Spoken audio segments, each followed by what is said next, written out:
right, welcome to another class of MGT 6013 organizational behavior. So, in fact, I asked you a question because it actually leads to our discussions, our coming discussions. And I think all of us have our own workplace, and also we have different kinds of colleagues that we deal with. You have different stuff that you need to manage. So, just to share with you a little bit on some of the articles that I have uploaded in your LMS. Yeah. So, this article is pretty interesting because this guy, this researcher, he actually did a research in Poland. Yeah, in Poland. So he wanted to find out when does job burnout not hurt employee behaviors. At many times when we talk about job burnout, so the meaning of job burnout, which means that you are extremely tired with your job. So job burnout means 工工作作倦怠，工作倦怠 I hope I got it correctly. 工作倦怠，工作倦怠 yes. So when you are experiencing job burnout, most of the time it is negative. Yeah, it will affect your work performance. There are some employees who are extremely tired with their daily work. And it results, if this accumulate over time, it will result in the employee performing badly in their job. And not only that, it also affects the others. Spillover effect. So this guy, he did a research in Poland, and he was finding out whether if we could use job burnout to motivate employee rather than making them feel unhappy.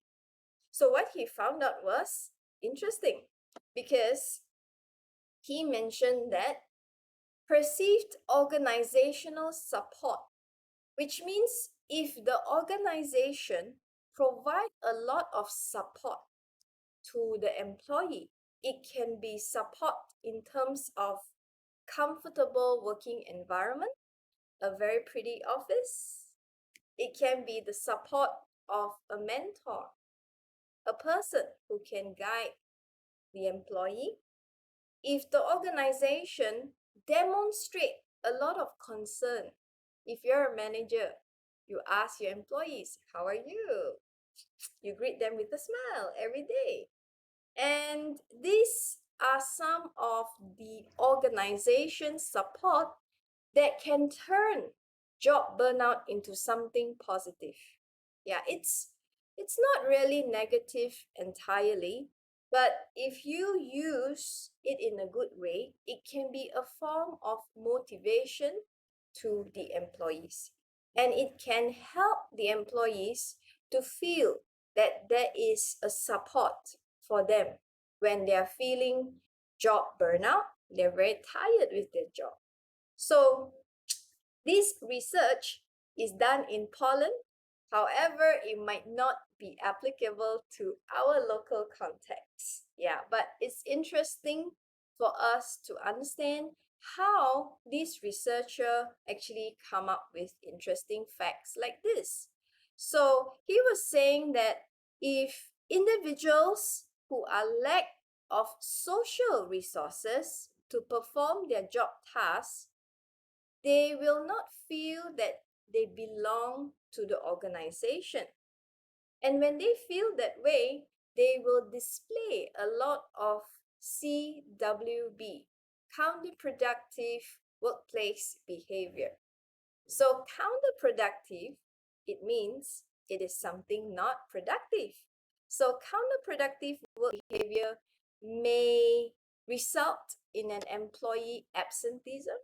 They just hate the job, so they don't want to attend, or they don't feel motivated to work for you. And at the same time, they will show you a very sour face every day when they need to go to work. So these are some of the counterproductive work behavior which employees will display when they feel like there is no support from the organization. So at the same time, if one employee does this, well, it's still manageable. But if you have all employees in your company that's feeling the same thing, then it will cause a disruptive or destructive effect to your organization. So that's why this research says that we can actually turn job burnout something negative in helping the employees. And we can actually make our workplace more interesting by reducing counterproductive work behavior. And we need to try to support the employee. Maybe you give them a comfortable working condition. Maybe you give them a mentor, a support, someone that can help the employee. So this is one of the research, and there are many interesting keywords that you can also go through over here, which is related to organizational behavior. The first one is job burnout. So job burnout, majority of the time it is negative. Yeah, it is disruptive to the working performance. Second one is organizational citizenship behavior. So organizational citizenship behavior, or OCB. Yeah, many books they put it as OCB. So OCB means it's the psychological attachment of someone to the organization.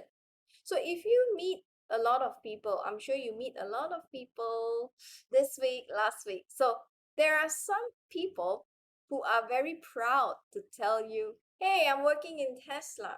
Hey, I'm working here. Hey, I'm working here. They're just so proud of the organization.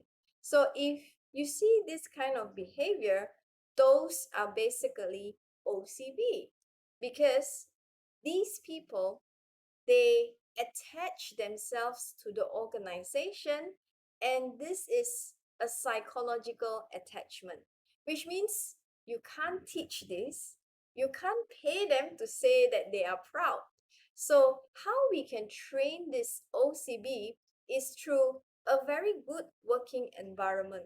And this is something that in human behavior, there is a psychological feeling that is very happy, very delighted to work in this organization. So OCB, of course, it's a positive thing. Yeah, if you have 10,000 employees who speaks very well about your organization, then I'm sure you will have no problem in hiring any employees, because everyone is spreading the word of mouth, and it's so positive. Everyone wants to work in your organization. Yeah, so that's the meaning of OCB. And the next one is counterproductive work behavior. Many times we also use this term in our lessons, counterproductive work behavior. And obviously it is something negative, counter work productive. So which means that when employees have low job satisfaction, they will display many kinds of counterproductive work behavior. For example, absenteeism is one of the very, very basic counterproductive work behavior. Lack of motivation to come to work, and lack of support. When you have a new employee, you want this guy to train the new person, he doesn't want it because I'm just doing my job. This is something extra. So counterproductive work behavior results from employees' dissatisfaction. There must be something that they're not happy with. And another thing, probably they're not happy with you. as the supervisor. Yes, probably they're not happy with you as the manager. Why you didn't promote him, but you promote another person? So the unhappy one will display a lot of CWB. So many books, they put counterproductive work behavior as CWB. Yeah, so when you see CWB, you know it's something negative. Yes. And perceived organizational support. Perceived organizational support, it means the support from the organization. So organizational support, it may come in many ways. So organization support, it means 组织组织支支持，持. Yes. Okay. So when you say organizational support, you might be thinking, I have a wonderful and comfortable working environment. I have great people to help me. I have a great policy, a great management system. So these are some of the instances where our organization can support us as a workforce, as an employee in the company, by giving us benefits, by giving us pay and reward and recognition. Those are basically POS, perceived organizational support, by giving us training, by training us on how we can actually be more skillful in our jobs. Those are basically perceived organizational support. So there are certain companies, they actually provide excellent support to their employees. Whenever you hire someone new, there's always a buddy system. A buddy system means someone is holding the hand of the new employee and going through everything, including the orientation in the new company. So those are basically POS, perceived organizational support. So some employees, if they perceive that they have lack of support, again, it will result in counterproductive work behavior. They might not be happy and they think they want to leave the job.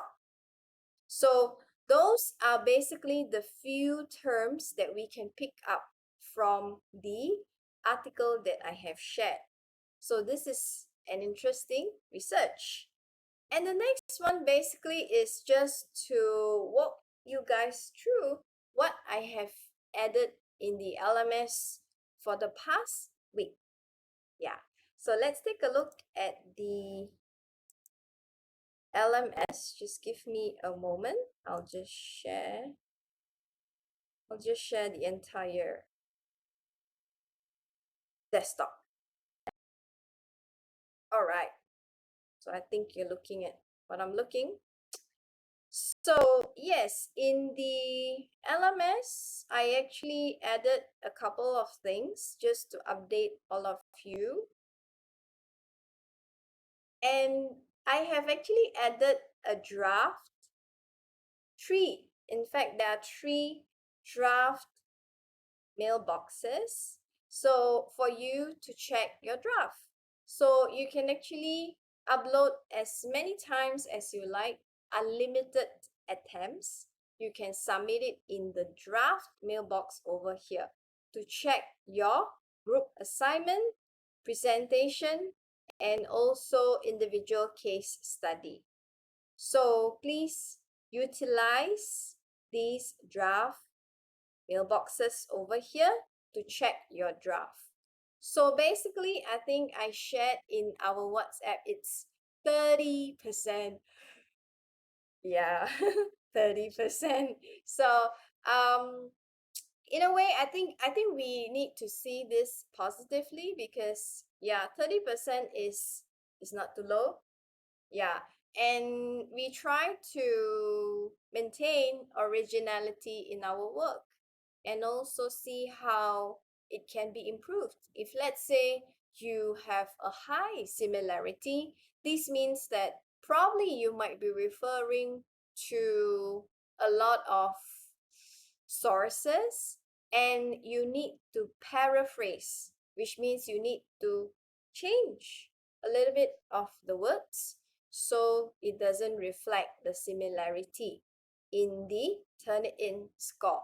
So Turnitin, if ladies and gentlemen, I think majority of you who actually worked as software developers or very good in IT, I think you know Turnitin is a very dumb program, right? It will just match the similarity. So be good at it. I think majority of you are pretty good at it. So try to see how you can paraphrase. Yeah, paraphrase means you maintain the original meaning of the sentence, but you change the way of presentation. So for paraphrasing, normally I like to use Quillbot. Yeah, so Quillbot is a very interesting website. Let me just show you. So if you want to try, you can try to access it. So Quillbot is basically an AI paraphraser that helps us to come up with different types of sentences but maintains the meaning. So it will basically rewrite our text and you can actually say probably the economic situation is quite bad recently. Example. So when you click on the paraphrase, it will actually help you to see how you can retain the meaning. And recently, the economic situation has deteriorated significantly. Wow. All right. So you can choose to have different modes over here. Most of the time, we use formal. Yeah. But for formal, if you want to use it, you have to pay. You have to pay. In Malaysia, we have online websites that sells all these passwords at a very cheap price. Yeah, I'm not sure, but maybe you can research that in your place. Yeah. So I'm just showing you that majority of the time you can use formal. Yeah, and you can actually flip the number of words.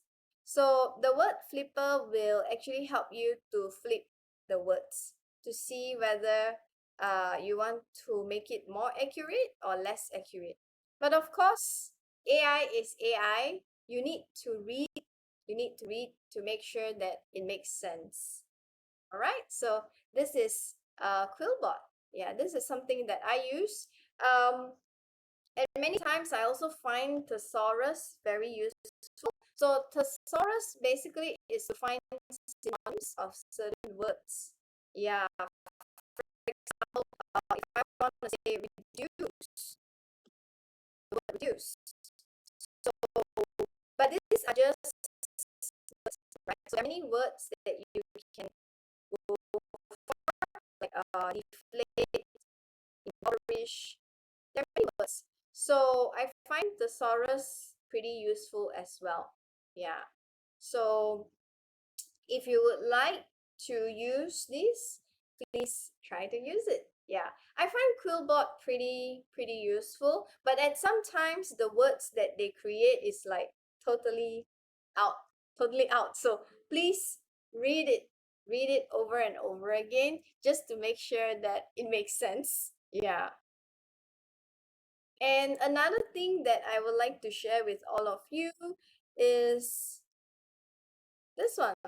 Yeah, so just to have a look at our Google form, please make sure that you have your grouping, you have your group members, and you are actually working on your assignment. So, wow, thank you very much. I think we have first degree. Wow, yes. And also current occupation. Wow, we have insurance, we have professional trainer. Wow. Mr. Chao, yes. Professional trainer. No wonder I see your WeChat. Yes, you have a lot of, you're very active in the gym. Wow, that's very good. Yeah. And we have professional trainer as well. You Ling, yes. We also have financial director. Wow. I and director of president's office, ZU. I retail manager, fashion. I love fashion. I love fashion. Yeah. It keeps me alive. How I reduce my job burnout is by buying things. Agree? Yujia? Agree. Yes. I need to buy a lot of Agree. things. Yes, fashion is important. So did you see my new earrings? Yeah, before I talk, your ring areas is very nice. Is it handmade? Yeah, it's like small kind of beads. It's like the dream catcher concept, but it's small. Ah, Yeah. very I nice. like earrings. Yeah. I have tons, a lot of earrings.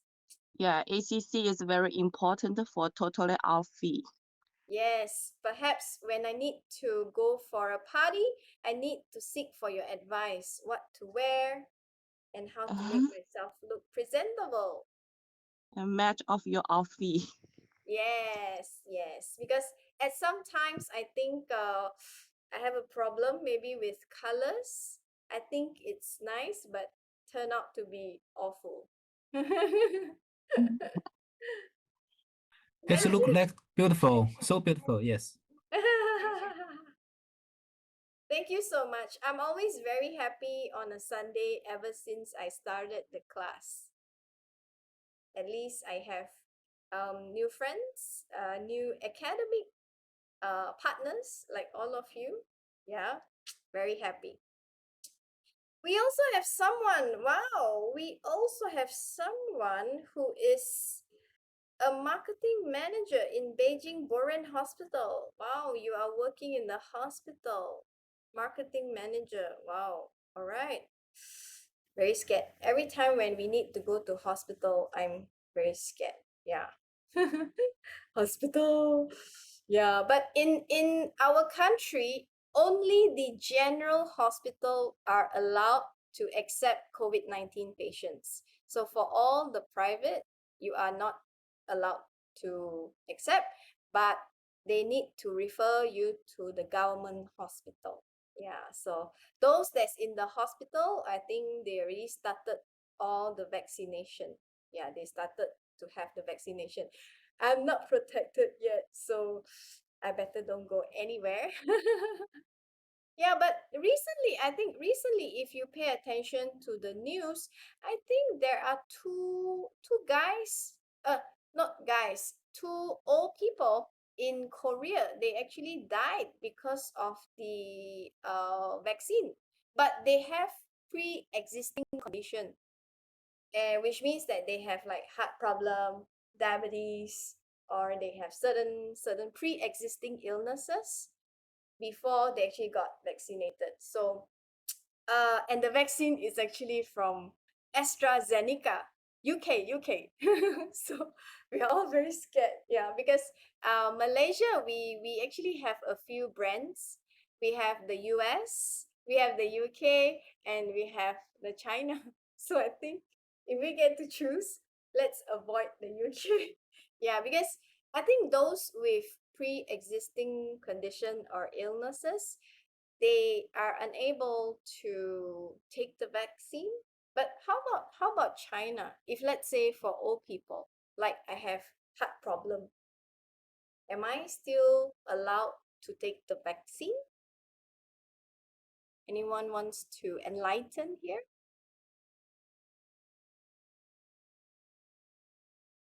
If I'm old people, am I allowed to take the vaccine? Or if I have heart problem? Yeah. So that is a concern in Malaysia as well. Many old people, they do not want to take any vaccine. And surprisingly, there are also people that is selling it online. So yeah, a lot of news is going on to tell us there are syndicates, there are black market that is selling like fake vaccine and things like that. So have to be very careful. I think those are quite unethical because, well, it's something to save us, but you're making money out of it. I think it's very unethical. And ethics is also one of the topics that we will discuss in organizational behavior. And yeah, very nice. So I have group 1 ready, group 2 ready, group 3 done, group 4 all right, group 5 excellent, group 6 yes, group 7 is empty. Why? Y'all don't like the number 7? Number 8, yes, yes. Ready? Group number 9, excellent, yes. Group number 10, Yujia and Mr. D, yes. All right, perfect. Okay, so I believe majority of you are actually working on your assignment. So never mind, try your best. If you have any circumstances that you are unable to submit, please let me know and we'll see how we can work around that. All right. So if you have anything that enable you to be very busy and you're unable to submit, please let me know and we will work around it and see how all of you are able to submit the assignment. Okay, so in topic number 3, I shared with you 2 articles in which just now I share. One of it is on job burnout in Poland, and another one is job satisfaction and turnover in China. So I chose this especially for all of you. Yeah, so what is your opinion on job alternative and policy support in the job satisfaction turnover in China? Yeah, so these guys basically they did a research. They are from the Shanghai Lixin University of Accounting and Finance.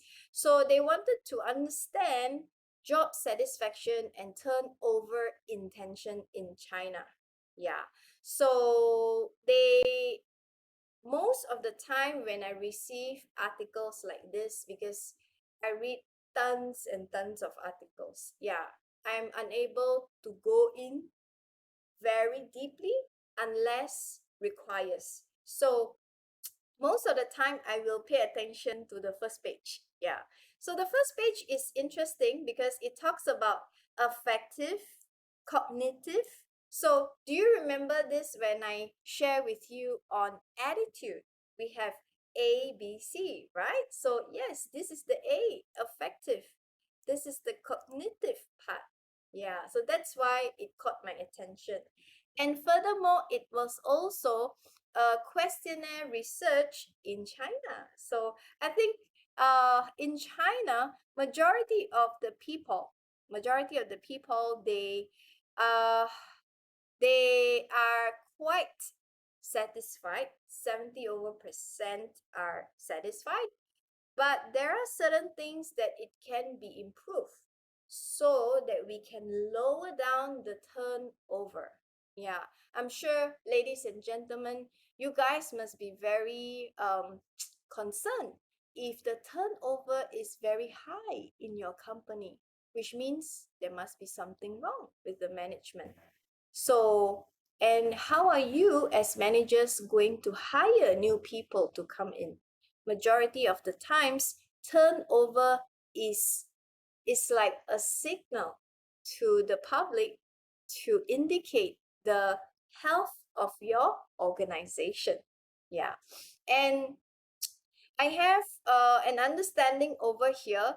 It says that human resource managers should apply organizational human resource management to local institutional environment. For example, in many local government, the HR policies are pretty different. So is that correct? In different cities, you have different HR policies. So in a way, this researcher recommend this. You should have an organizational HRM rather than having something that's slightly a bit different in the different regions across China. I think China is a huge country. So in terms of human resource management, there is a slight difference. Yeah. And apart from this, it also says that cognitive job satisfaction has a stronger negative effect on turnover than affective satisfaction, and both affects the factors related to the ease of movement. So in terms of job satisfaction, it says that cognitive, which means if your employees are happy in the mind, yeah, it will actually help them to be more satisfied in what they do. And it is actually effective when job alternative is low. So please don't tell your staff they have alternative other job that they can look for if they don't work with you. Please don't tell them that. Yeah. When they don't have any choices and you have high policy support, then your employees will stay with you. Yeah. So this is the findings. Of course, the findings are not conclusive because he only checked on 462. 462. So he says that if you don't give any alternative to your staff, but you support them, then job satisfaction can be effective. But when you don't support them, and when there is a lot of alternative, a lot of choice, then that is where it will result in turnover. So you can actually go through this article when you are free. There are lots of interesting things over here. So if you have time, you can just go through. So interesting, but in a way, I think it also helps us to understand that in China, about job satisfaction, there are 70% that is quite happy with their job, which is a good score. But of course, if we want to see how we can improve that, then there are always rooms for improvement. So why I talk about this is because I think we actually discuss attitude and job satisfaction in our lesson in the last class. So I hope this article, this journal, will improve your understanding on what people perceive about job satisfaction in China. Yeah. So, but of course, again, I repeat, this research is not conclusive because they only done on 400 over people in the organization. Yeah, because different education, different industry, they have different people, so they will be responding differently to the researcher. Okay, so this is on the article. So basically today we are going to take a look at the next topic, which is on personality and values. So far, okay, so far we have actually talked about attitude, okay, 态度, yes, 态度, okay. We talk about job satisfaction, yeah. So we talk about behavior, okay. We talk about behavior. So behavior means 行为, yes. So I'm giving myself a Chinese class as well. Attitude, 态度, behavior, 行为. Okay, so that is what we have actually discussed so far. And of course, when we talk about attitude, there are three interesting components of attitude. And why, managers, ladies and gentlemen, you have to know about attitude, because attitude most of the time will predict behavior, which will, if you understand this, it will lead you to helping them to increase their job satisfaction or to increase their motivation, to increase how they see things in the company. So, more or less, by understanding what is attitude or 态度, then you are able to predict how your employee is going to behave. And in order for us to predict, we must have certain knowledge about it. That's why topic is on attitude and behavior, which will lead to a couple of things: satisfaction in the job, motivation. And we will just go through the chapter briefly before I move into a new topic today. So let me just share the screen. Give me a moment. I'll just walk you through our last class. Yeah. So in our last class, we talked about attitudes and job satisfaction. So attitudes are basically, it can be favorable or unfavorable. Okay, whether you are happy, sad, dissatisfied, satisfied, proud, and that means how we feel about something. But managers, in order for you to understand what is attitude, basically we have three components of attitude. Remember ABC. So it's easy to remember because when you have A, it means it's the feeling. It's the feeling part. B is the behavioral or action, which will result in the action. And C is evaluation, cognitive, something that's going on in your brain.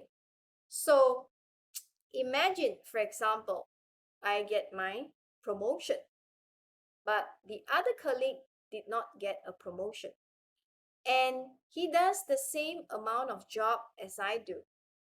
And when he compares, he will feel that he's treated unfairly. So remember, when you have this kind of feeling, when you feel that you have been treated unfairly, I don't like my supervisor. Is it because I don't have a pretty face, so I wasn't get promoted? So in the mind, cognitive, it's going, the employee will be thinking, my supervisor is unfair, and starts to compare and evaluate. When your employee has this feeling, then he will conclude that he disliked the supervisor. So that part of it is affective. When you have the thinking, then you will have the feeling. And when you have that kind of feeling, then you will start to have a behavior. I don't need to go to work so early. Why do I need to stay back? Since I am not promoted, I'll just do my job. So that kind of action that is exhibited by the unfair employee, it's the behavioral part. So these three things is related. The ABCs are related. So when you combine these three together, at the end of the day, the employee will have negative attitude towards the supervisor. Yeah, so that's how attitude basically works. If you break it down into three different components, which is your A, B, and C. So there are researchers that try to understand the relationship between attitude and behavior. Generally, attitudes determine what is your behavior, because when you have this ABC combined, it will result in your behavior. So generally, attitudes, they predict behavior. But there are researchers who find this area debatable. So one of the researchers is Leon Festinger, who actually researched on attitude follow behavior. So he says this is arguable because certain times individuals, they try to find a consistency. We try to balance out to make sure the attitude will follow our behavior. So that's what Festinger is interested in, and that's what he researched. So he found out that attitudes may follow behavior. How you behave is how you try to find the balance, between your attitude and your behavior. So he had this very interesting term called cognitive dissonance. So remember, cognitive is something in the brain, and dissonance means difference, incompatibility. So when we talk about difference in the brain, that's how Festinger classified as cognitive dissonance. So this is a psychology term. This is a psychology term. It says that when there is this difference in our thinking, individuals are very clever. We will try to adjust. We will try to adjust to make sure that we don't look bad. To make sure our face is still there. Our ego is still maintained. So that's the interesting thing that Festinger actually researched. And he found out that people try to find the balance between the attitude and their behavior. And of course, this relationship will be stronger. This relationship will be weaker between attitude and behavior because of certain variables, because of certain factors. For examples, if let's say the attitude is important to us, or the attitude is quite specific or general, or the attitude is something that we can always remember, then the relationship will become stronger. Or there could be social pressure. If let's say you are a CEO of a company, you can't be always smiling like me. Because I'm more or less like a frontliner who faces the customer. My customer is students. So I have to be very friendly. If not, people will just off the camera. So but if let's say you are a CEO of a company, you need, because of the social pressure, you need to have that kind of attitude that gives people confidence. So because of this as well, your behavior will actually be different from a normal employee. That's why the relationship between attitude and behavior, it can be stronger, it can be weaker because of all these factors.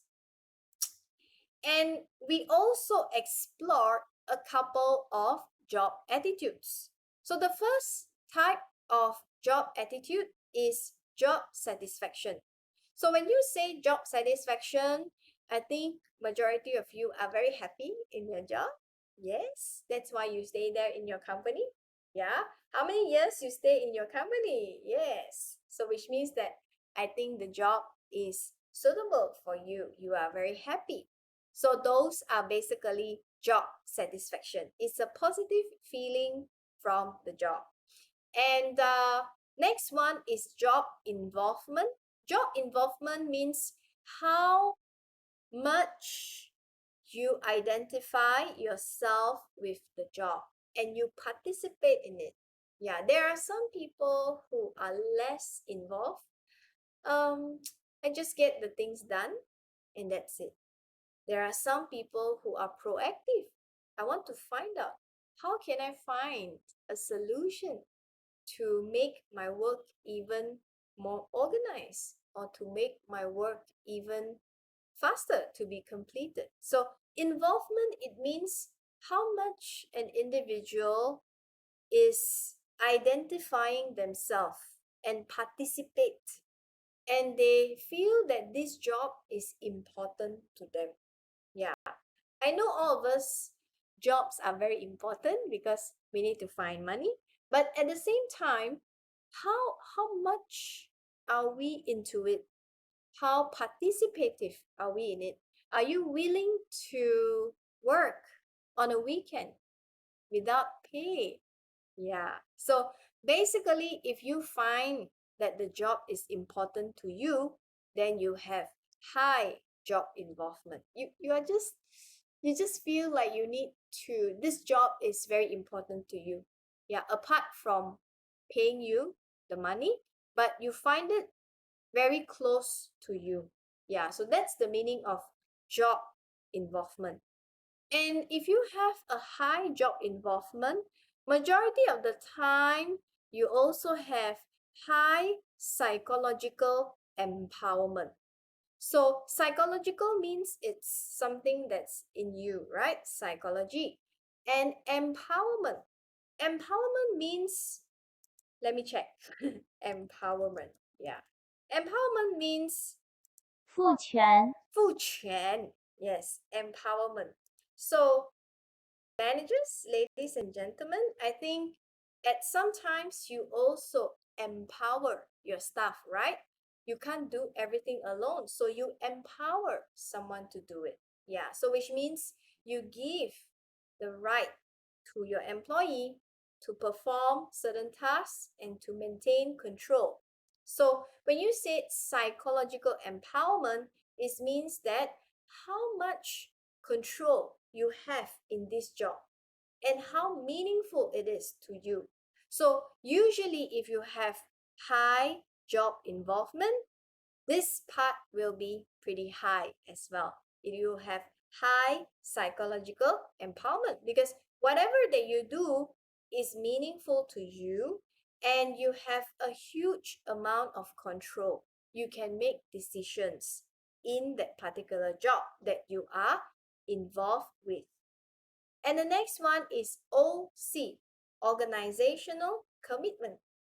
How many of you are very committed in your job? Yeah.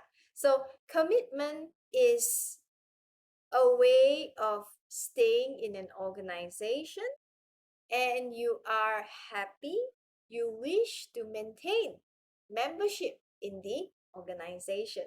So if you are not committed, most of the time you will see your staff in counterproductive work behavior or work withdrawal, because when they are dissatisfied, they will have many chances of work withdrawal. They don't want, they are not committed, they are not happy. Yeah, so that's the meaning of organizational commitment. And the next one is perceived organizational support. Remember the article just now, perceived organizational support? Perceive means the belief of the employee on the support that the organization is giving to the employee. So when you have a high POS, people usually stay with the organization. Yeah, when you have low POS, employees usually feel that they are not valued for their contribution and they tend to look for job alternative. Yeah, remember, don't give any alternative to your employees. Yeah, so that was one of the interesting things, right, from the article in just now that I shared with you on 400 over people in China. Yeah, so don't give any alternative to your staff. And when you talk about perceived organizational support, many people feel that when you give money, okay, money is a very good organizational support. However, there are also other contributing factors. For example, benefits, reward, and recognition. Yeah, that's why there are some companies that they like to have a nice board whereby you have top employee, lower employee, middle employee, star employee, most friendly employee, most pretty employee. Yeah, I have one friend who actually operates an IT company in Penang, and what he does is every Friday is a shorts day. You wear shorts and slippers to work. Yeah, so because Friday is more or less like we want to relax, right? So he set Friday as shorts and slippers day, and all of them need to bring a food like a potluck. So they all share lunch together. Yeah, so that's how companies try to support in many ways to make sure that the employees stay with the organization. And true enough, research says that when companies provide a strong support to the employee, they tend to stay longer with you. Yeah, so these are actually beneficial for the company when you have a huge organizational support. We also talk about engagement. What is the employee engagement or satisfaction in the job? So employee engagement is also one of the major job attitudes. There are many types of attitudes. There are many types. However, in the OB concept, perhaps you need to focus on job attitude. So we are only looking at job related attitudes. Yeah, so we are not interested in other job attitudes because we want to know how, by understanding job attitudes, you can improve your relationship with your employees or with your co-workers or even your bosses.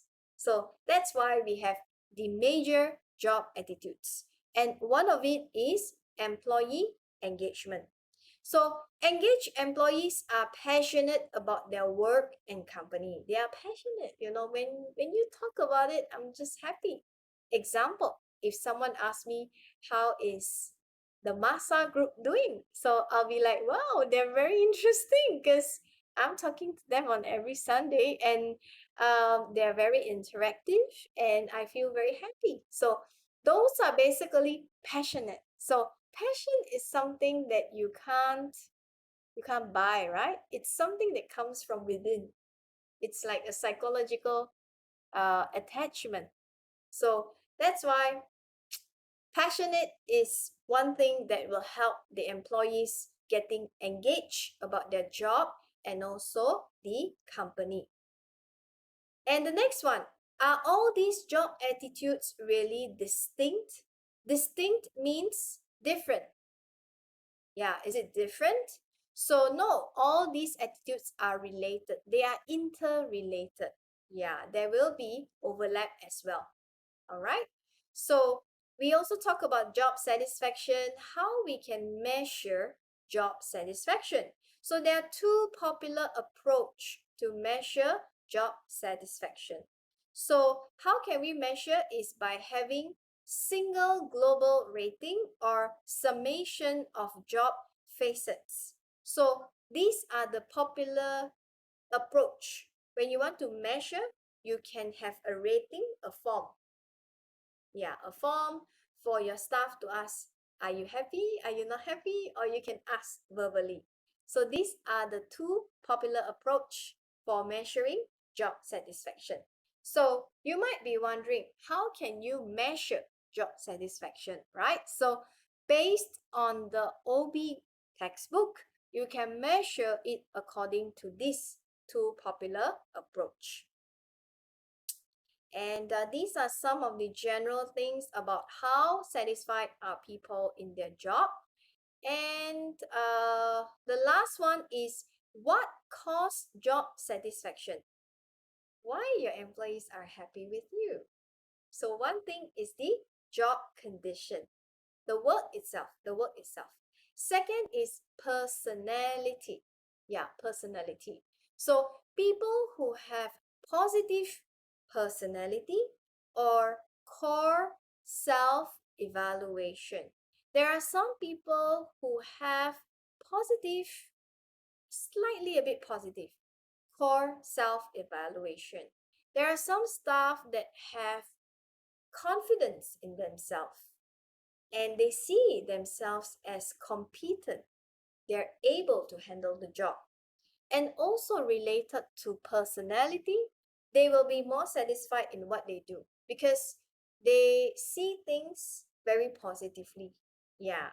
So I can say that I am one of them. Yeah. I'm quite positive in many aspects of my job. So majority could be thinking teaching is a very simple thing. You just go to class, you just yeah, but in fact, we also do a lot of preparation. We have to read, we have to think, we have to mark, we have to do a lot of paperwork. I think this is very common for ladies and gentlemen who are teaching. Yeah, you have a lot of paperwork. Your boss needs to know how effective, how productive are you. So, and many times we have to be positive about ourselves, and it's not something difficult that you cannot handle. Yeah, so personality is very important. Yeah, so those who are positive, they are more or less can be more satisfied in their job. Yeah, and the next one is corporate social responsibility. Young people, they like to see things like this. They like to see that the company is a good company, is a charitable company, is a fun company. So young people, they like this corporate social responsibility. So there are many times companies also they promote themselves as a CSR. They always engage in activities that's related to CSR because the employees will feel proud. They feel happy. Wow, my company is so charitable. Yeah. And non-profit work as well. So there are employees who like this. Yeah. And next one is the outcome. What is the outcome of job satisfaction? Of course, you have job performance. Happy workers are going to be productive workers. OCB, organizational citizenship behavior. They are more or less very proud to say that they are part and a member of the organization. And more or less, your customers will be more satisfied as well. So if I'm happy with my job, for example, I will teach my students more passionately in a more engaging way, and I will try my best to perform my job at a greater commitment. So that's the meaning of customer satisfaction, because there are industries that heavily relies on customer service. So when you train your staff well, your customer will also have the benefits. Just like Hai Di Lao. Yes, we love Hai Di Lao because they have excellent customer service. I would say it's the best, yeah, for Chinese hot pot. Yeah. And I'm sure you have tried before. The service is excellent. You can have lots of snacks if you are having a birthday. And it's like, oh my God, they're gonna get gonna get a lot of stuff for you. Yeah, you get freebies and you get extra stuff. Yeah. And it makes people happy. And the staff are all very motivated as well. So that's how Hai Di Lao's customer can be so satisfied because they train the staff, I believe, because that's how we felt it as a customer. And last but not least is life satisfaction. So when you have a fulfilling, when you have a happy job and you feel happy, you will also be satisfied with your life. Yeah. There are some people who have a bad job. They keep changing in their life, so many jobs. Yeah. So that can actually have effect on the life satisfaction. So when you stay in your job for quite some time, then you'll feel that you are quite satisfied with your life. So I think at the beginning of the class, I share with all of you that coming this August, it will be 10 years of me teaching. 10 years. So 10 years is, of course, a very long time for me. I've never stayed in a job for 10 years. And I kind of think that this is the job that makes me truly satisfied and truly committed. Yeah, that's how I can explain based on my personal experience. Yeah, life satisfaction. So, coming this year, how many years are you in your company? Anyone? I think I've been talking a lot. Yes. 16, 16, 6 16 years. years. Severe cognitive dissonance is also called schizophrenia. Yeah, if let's say you have a serious one. Yeah. But there are some people who have schizophrenia, but they are intelligent people. They invent a lot of things. Yeah. So an example of a very famous mathematician, his name is called John Nash. Yeah, if you watch before this movie called A Beautiful Mind, I think it won the Academy Award. Yeah, this researcher, mathematician, his name is called John Nash. Actually, yes, he created the Nash, the theory. I can't remember the name, but he actually had schizophrenia. Yeah, yeah, but he's intelligent. He invented that. Yeah, you're correct. Yeah, so if you have time, also try to catch up on this movie. I think it's very meaningful, but they added in a little bit of love and all that. But I think the overall idea of the movie is that people who have schizophrenia, they can be extreme. Yeah, Nobel Prize for game theory. Yeah. So I still remember when I watched the movie. Wow, you can see that all the theory that he created. But um it's strange, right? People who have schizophrenia, they tend to imagine themselves in a non-existing world. So in that movie, John Nash was actually imagining himself that he's working for the defense department or something like that. So, but in actual fact, that is not true.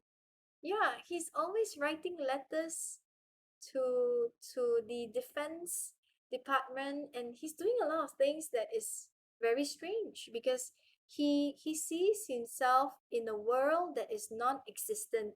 So in Chinese we said 疯了, yeah, but in English they call it schizophrenia. So but John Nash managed to recover from that, and he actually got a Nobel Prize for his theory. Yeah, but the moral of the story is that there could be employees who have schizophrenia because of job burnout. Yeah. Like they have many years of tired, many years of working, and they have a huge depression in themselves. It could cause schizophrenia. Yeah. So yeah, he thought he cracked the code at the State Secret Service. Yeah, it's so crazy, right? Yeah. But in fact, every day he's writing letters. And imagine at the end of the day, they actually found the stack of letters. And he can't believe it as well. He can't believe that he's crazy. Oh yeah, by the way, people who have schizophrenia, they of course they don't want to admit themselves, right? That they have the problem. Yeah. He likes to study very rare topics. Yeah, but I think it's a touching story. So if you have time, go and have a look at A Beautiful Mind. Yeah, the Nash balance. Yes. Yeah. Okay. So uh back to Ziyu. Yeah, 16 years. Wow. Your company must be treating you very well. You score highly in everything. Job performance, job satisfaction, customer satisfaction. You must be very happy. Yeah.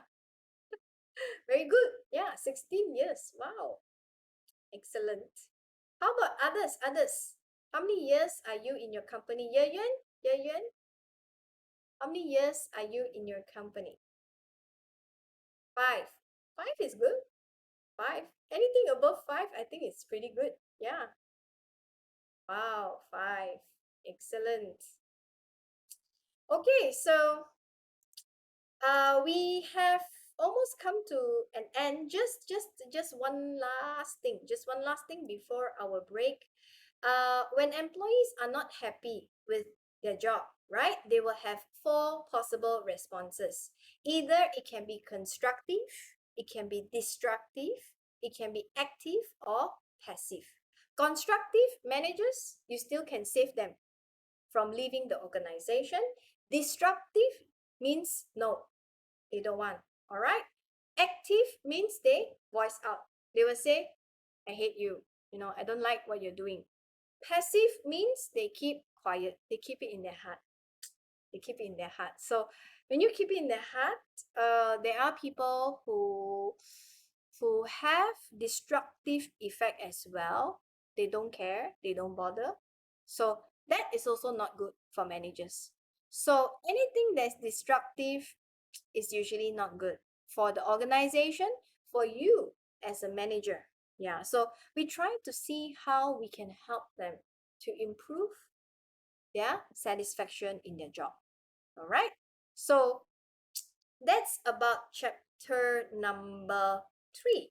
So in fact, today we want to talk about personality and values. Yeah, so personality, every one of you, I think you have done a little bit of test, or maybe you know your 性格, your personality. And 你是什么性格? Yeah. Values is of course your 价值观. Yes, your values. So why do we need to know about personality and values as managers? Why are we even concerned about that? So I will tell you a little bit more about personality and values once we come back from our morning break. All right? I'm sure all of you will be like, when are you giving the break? Yeah, I am giving the break now. Okay, so you can go for your morning break. We will have about 20 minutes of break, and come back. We will continue about personality and also values. Okay. See you later, Professor. Yes. Take your time, enjoy your morning break.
Hello. Hi, everyone. Are you all back?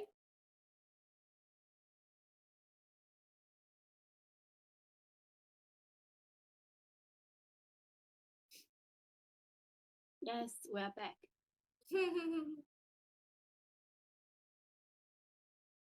Okay, so I guess we can continue a little bit on our discussion for today, which is on personality. Yeah, personality and also values. So, as you know, each of us, we have our own personality. And managers, yes, it's interesting, but you need to know roughly, you need to understand your employee's personality, 你的性格, yes, and how it is actually measured, and what are some of the factors that shape your personality. So, what do you think? Do you think personality is something that is with you, or it's something that can be changed? Is it due to your environment, or is it something that is in you? You're born with it.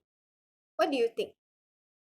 Do you think personality is something you're born with it, or it is something that can be changed, that is influenced by environment? Any thoughts on this, please? What do you think about 性格? Anyone want to say something? You can type it in the chat box. Hello. The innate factors are very large, but it can be trained. Yes. The innate factors, which means we are born with it, but you can sharpen it, you can train it, right? You can train it. So if you are a trainer, for example, I think we have, yes, we have someone in the class who is a trainer. I think he understands about personality, and he sees that in the employee and how he can train it or sharpen those skills to be beneficial in the job performance. So that is absolutely correct, Ye Yuan. And we will see how the books say about personality. Yeah. And personality tests is a very commonly used test in the US, around the world. Yeah, because we want to know about the new employee. Usually, new employees is like a new book. 新的一本书，我看这本书。But how are you gonna know about them? There are many things we can actually disguise or we can hide. But fundamentally, we want to know what is the personality of the person, because personality might help you as a manager to think about whether this person is in the right job, or there are other skills that you can still sharpen to improve in what you're doing daily in the workplace. All right. So we will also talk about some of the popular tests. One of it is the Myers-Briggs Type Indicator, MBTI. Another one is the Big Five model. So these are the two most commonly used tests when it comes to personality. And the next one is, what is the meaning of core self-evaluation, self-monitoring, and proactive personality? How it can actually contribute to provide you more understanding about personality. Because personality is not something that we can say, right? You can't really say it, because you need a way or a more accurate representation by measuring it. So there are other concepts such as CSE, self-monitoring, and proactive personality that can contribute to your understanding of personality as a manager. And the last one, how personality affect job search and employment. So as we go to the end of this chapter, we will understand how personality affect job search. And interestingly, I found out that there is a short documentary by HBO, yeah, that talks about personality tests and how it was misused to determine something wrong about the potential applicant. So I will talk about that towards the end when personality tests go wrong. So you are not able to have an accurate representations of the potential applicant. You might take away someone's chances for the job because of the result of the personality test. And as you know, HBO also investigates on other forms of personality tests. For example, using AI. So when they use AI to screen the applicant's reaction, your facial movement, your eyes, your nose, your mouth, your facial expression, by using that to determine whether this employee is fit for the job or the employee is not fitting the job. So there are many job applicants out there, they complain. They said, how can you use this to determine whether I qualify for the job or not by using AI? So again, this is debatable, and HBO actually came up with this documentary as well. Very interesting. I'm trying to find the full version of it.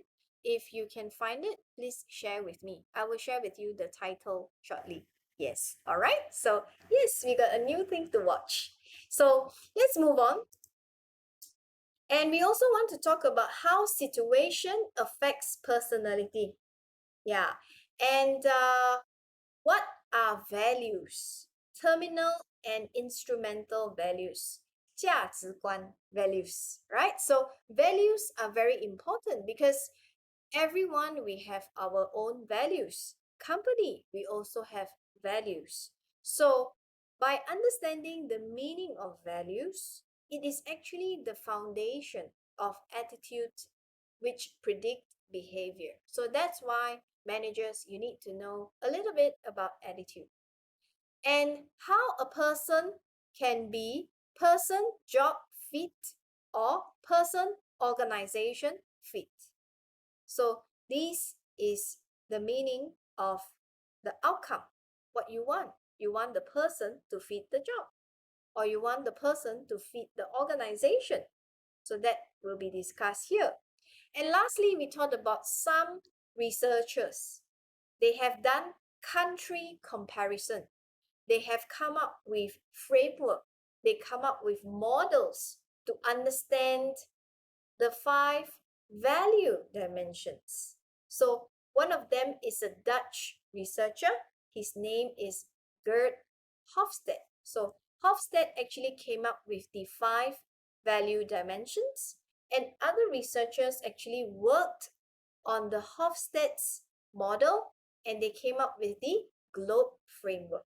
So this is just on a country, on a global basis. How do you understand? How do you understand personality? So we have researchers like Hofstede and GLOBE to provide us some guidance in understanding the value dimensions of the society in the particular country. Right, so let's move on. Personality. Yeah, personality is a dynamic concept. Yeah, describing the growth and development of a person. So it is the sum, the combination in ways in which an individual react and interact with others. So personality is combining how we actually talk to someone and how we interact with others. It is a dynamic concept. Dynamic concept means able to be trained, able to be changed. Yeah. So when you talk about personality, managers need to know how to measure personality, because personality tests in the US is very useful in hiring decision. When you have many applicants for a job, usually personality tests are useful measurements to help managers to forecast who can go to the next stage of the job application. So when you want to measure personality, the most common way is to use self-report survey. Self-report survey means I give you a question, a questionnaire, you just answer them. Yeah, so there are many times when we answer question, we tend to be less truthful. We tend to be as ambitious as possible. Am I correct? So self-report surveys, there are also the weaknesses. So I will talk about them at the end. Yeah, with the HBO documentary. All right. So, but generally, to understand personality, majority of the time we use self-report surveys. But now with the advancement of technology, we can actually have cameras and using AI to detect facial expression. We have a camera screening the applicant like this just to make sure that the expression, yeah, is detected by AI, whether it is good for the job or it is bad for the job. Yeah. And of course, many researchers are also against the use of AI because you can't use that to determine that person doesn't fit the job. Yeah, so there are many debates going on about this. Yeah, and coincidentally, HBO came up with this documentary, I think last week. Yeah, last week, talking about personality tests. And all right, the next one. What determines personality? Remember, I asked you a question. Do you think personality is born? Or do you think personality is due to the environment? So heredity means when you are born, you're born with a certain genes from our parents. So heredity means these are the factors that were determined when we are born, when at the conception. Heredity, it simply means when you are born, you already have it. So 遗传, yeah, 遗传, yes, 遗传, heredity. So there are researchers that says personality is determined by 遗传, yes, but people who support this says that there are many times your personality is taken from your parents because of the molecular structure of your genes located in the chromosomes. So it says your parents gave you that personality. Yeah. And well, there are some researchers that try to debate about this, and there are people says that personality can be changed. It can be changed because of this. Because of this. Because of the environment. Yeah. When you go out to work, you have people, you have social pressure, you have your peer, you have your colleagues, you have your staff, you have your boss. So your personality can change over time. And it also says that personality is easier to change when you are at the adolescence. Adolescence means when you're a child, it's easy to change. Yeah, but when you are adult, this change is more difficult. So if you want to change your children's personality, please do it when they are young. Yeah, because books says that when you're younger, your personality still not very stable. Yeah, relatively unstable. And when you do it most of the time, it gets permanent as you grow adult. So with the environment, that will make sure that the personality remains similar over time. So there are researchers that say if you want to change a person's personality, please do it when they are younger. So when they're adults, it stays relatively permanent. But generally, 40% to 60% is due to conception, heredity, which means from our parents. But it can change. It can change. So managers, you can change. You can help. You can help your employees to change the personality. So because of probably this personality, it will cause an improvement in the job. Yeah, so it is your complicated task to actually talk to the employee about it. Yeah, or maybe you can motivate the staff about it. All right, but majority of it comes from the parents, from our parents. And early research tried to identify and label. They tried to find out what are the personality characteristics that is inherent in an individual. So these researchers, they classify some of the personality characteristics that stays relatively permanent over time. They did research and they found out that people, they exhibit certain kind of characteristics. So when they have more samples, they found out that personality can be in a few characteristics. For example, shy, aggressive, submissive, lazy, ambitious, loyal, and timid. So I think, ladies and gentlemen, I will go 顺从 through 的， submissive. So submissive means 顺从的，顺从的. Yes. So submissive can be good, can be bad. Yeah.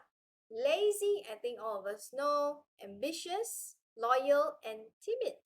So timid, it simply means 胆小.胆小，胆小.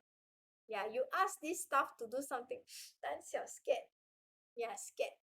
我很怕，我很怕。你没有叫他做东西，他就怕了。So yeah, so if you're a manager, yeah, how are you going to actually approach this kind of personality characteristics? So when these characteristics stay permanent for some time, you can call them as personality traits.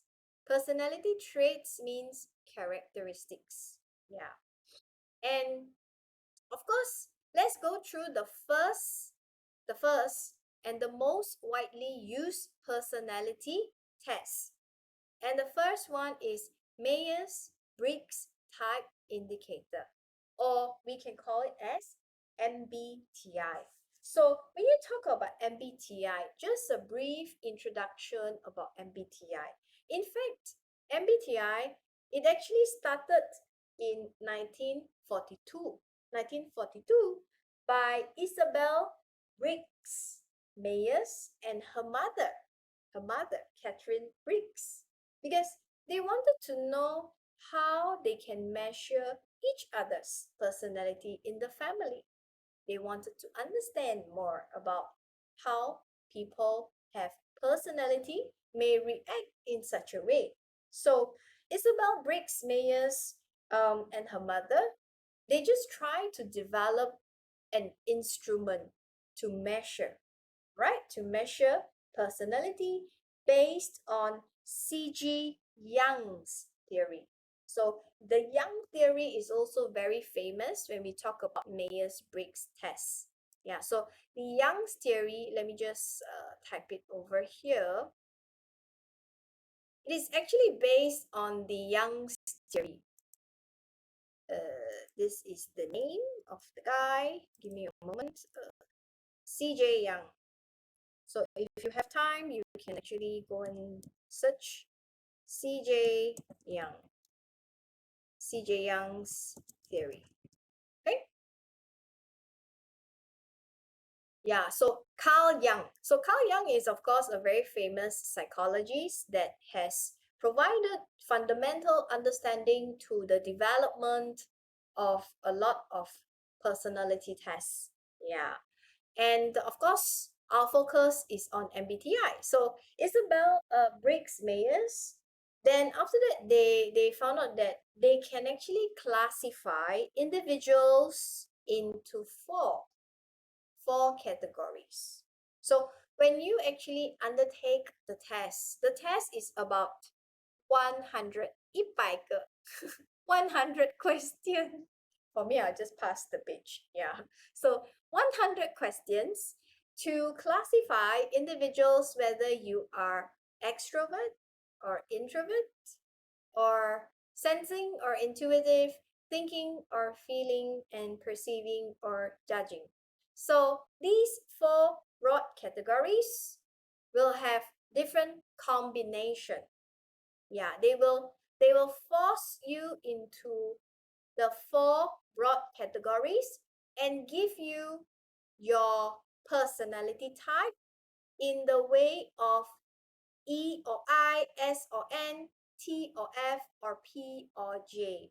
So you will have your personality type in the combination of the letters.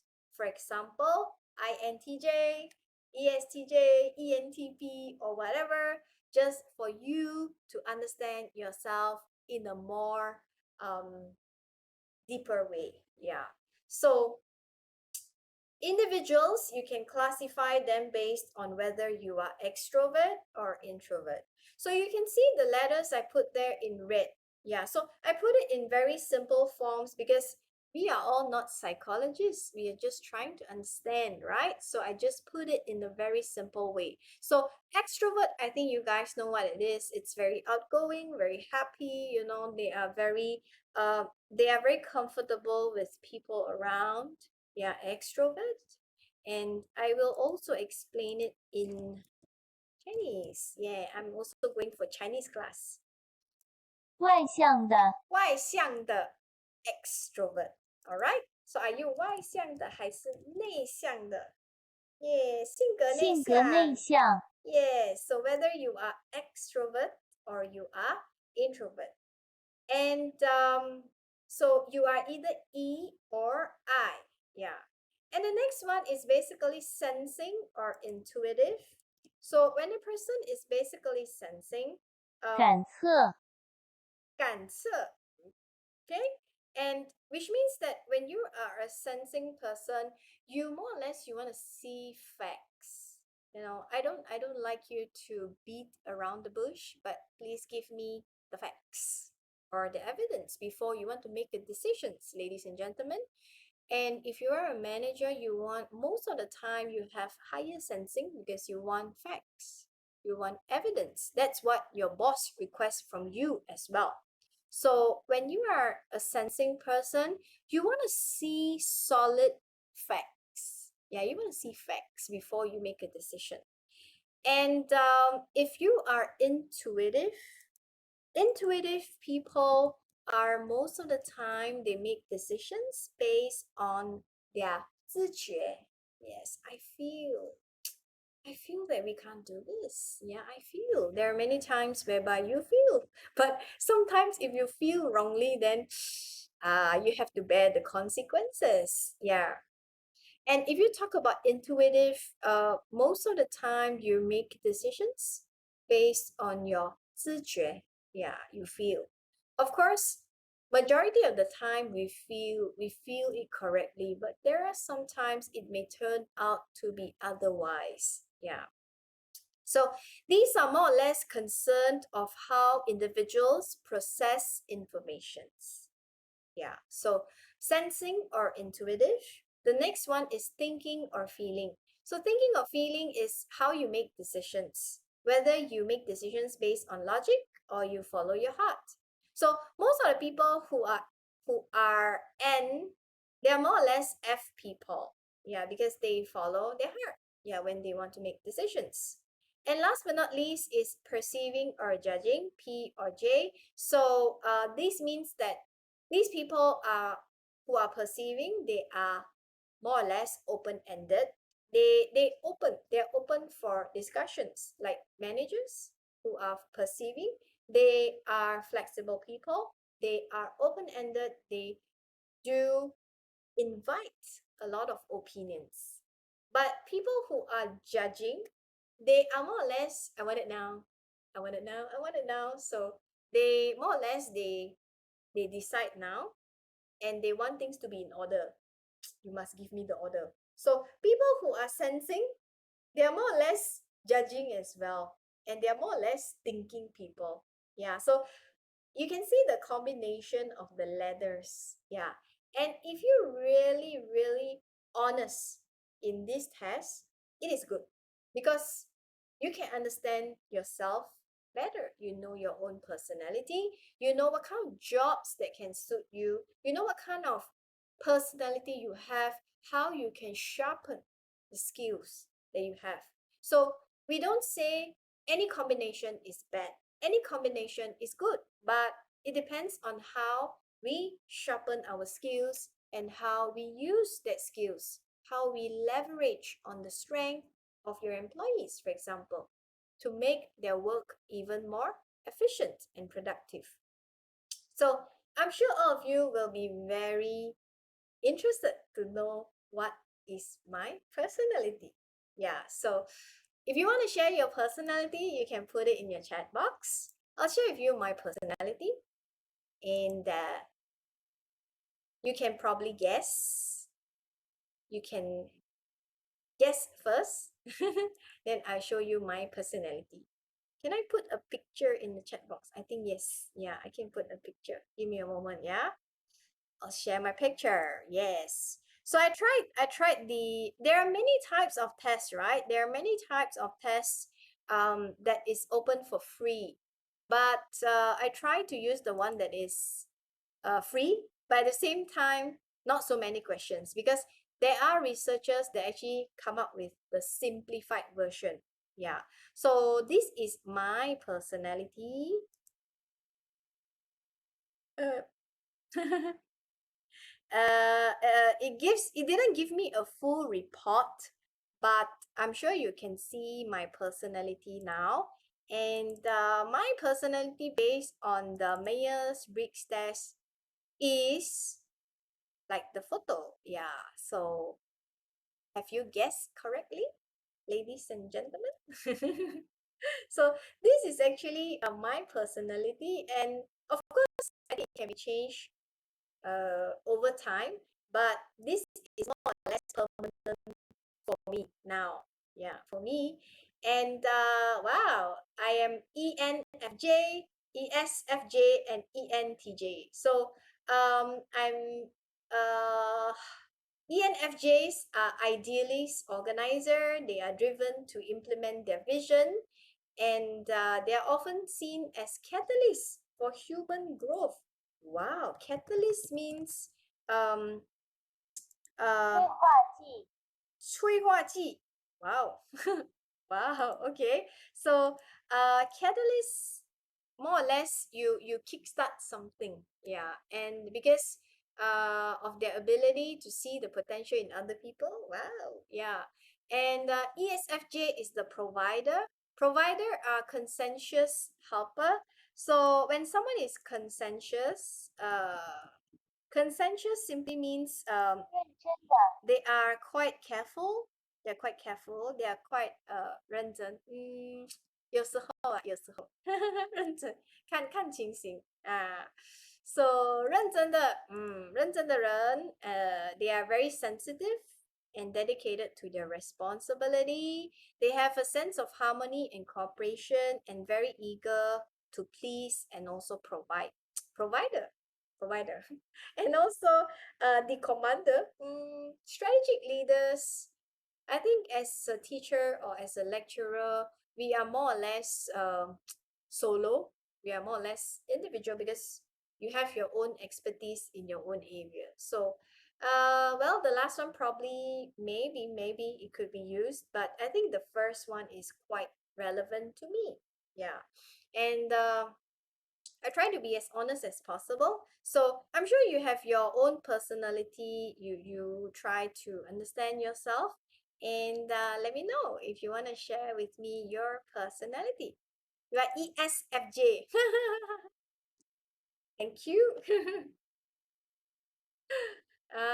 Yeah. Every time when we take a personality test, we are quite delighted, right? We are happy because wow, it tells how good you are, how good you are. It doesn't tell you how bad you are.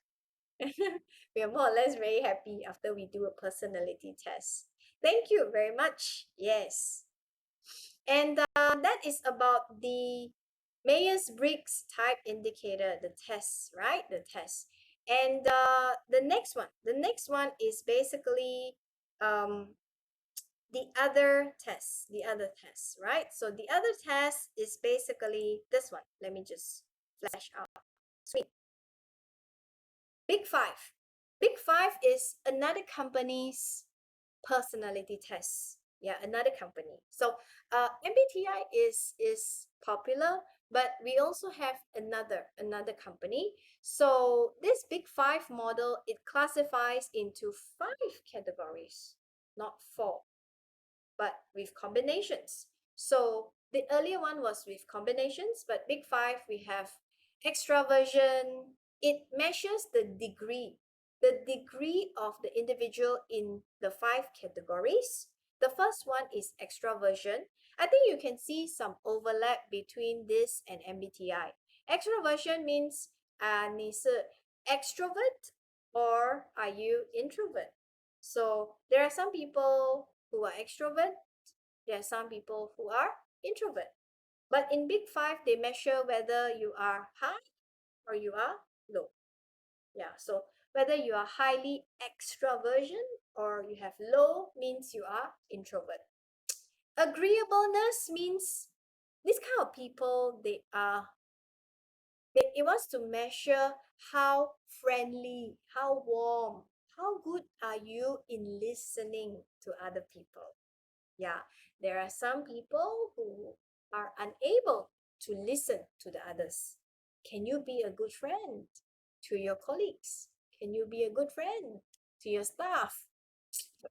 So at most of the time, people say that as you climb up the corporate ladder, right? You are getting more and more lonely. Is that true? Mr. The one with the 16 years. Yes, that's my question to you, Miss. ZU, are you, I'm sorry, let me address you. Are you, ZU should be, ZU is the one 16 years, right? 16 years in the company. Yes. So, is that true? When you climb up the corporate ladder, are you getting more and more lonely? Are your staff distancing themselves from you? Do you have a lot of friends in your workplace? What is your opinion on this? Are you getting generally, do you think that when we climb up the corporate ladder, as you have higher position, I'm not a higher position, okay? I'm just normal, yeah. So if you're a CEO, so are you more and more lonely in your position? What do you think? You can continue typing in the chat box. Yeah. In the eyes of others, I'm agreeable, but I hope I'm conscientious. In the eyes of others, yeah. At least on the surface, right? On the surface, they feel that you are agreeable. Yeah. Good one. Thank you very much. Yeah. So, and many times we want to score high, right? We want to be good at every, but as a manager, sometimes you can't afford to please everyone.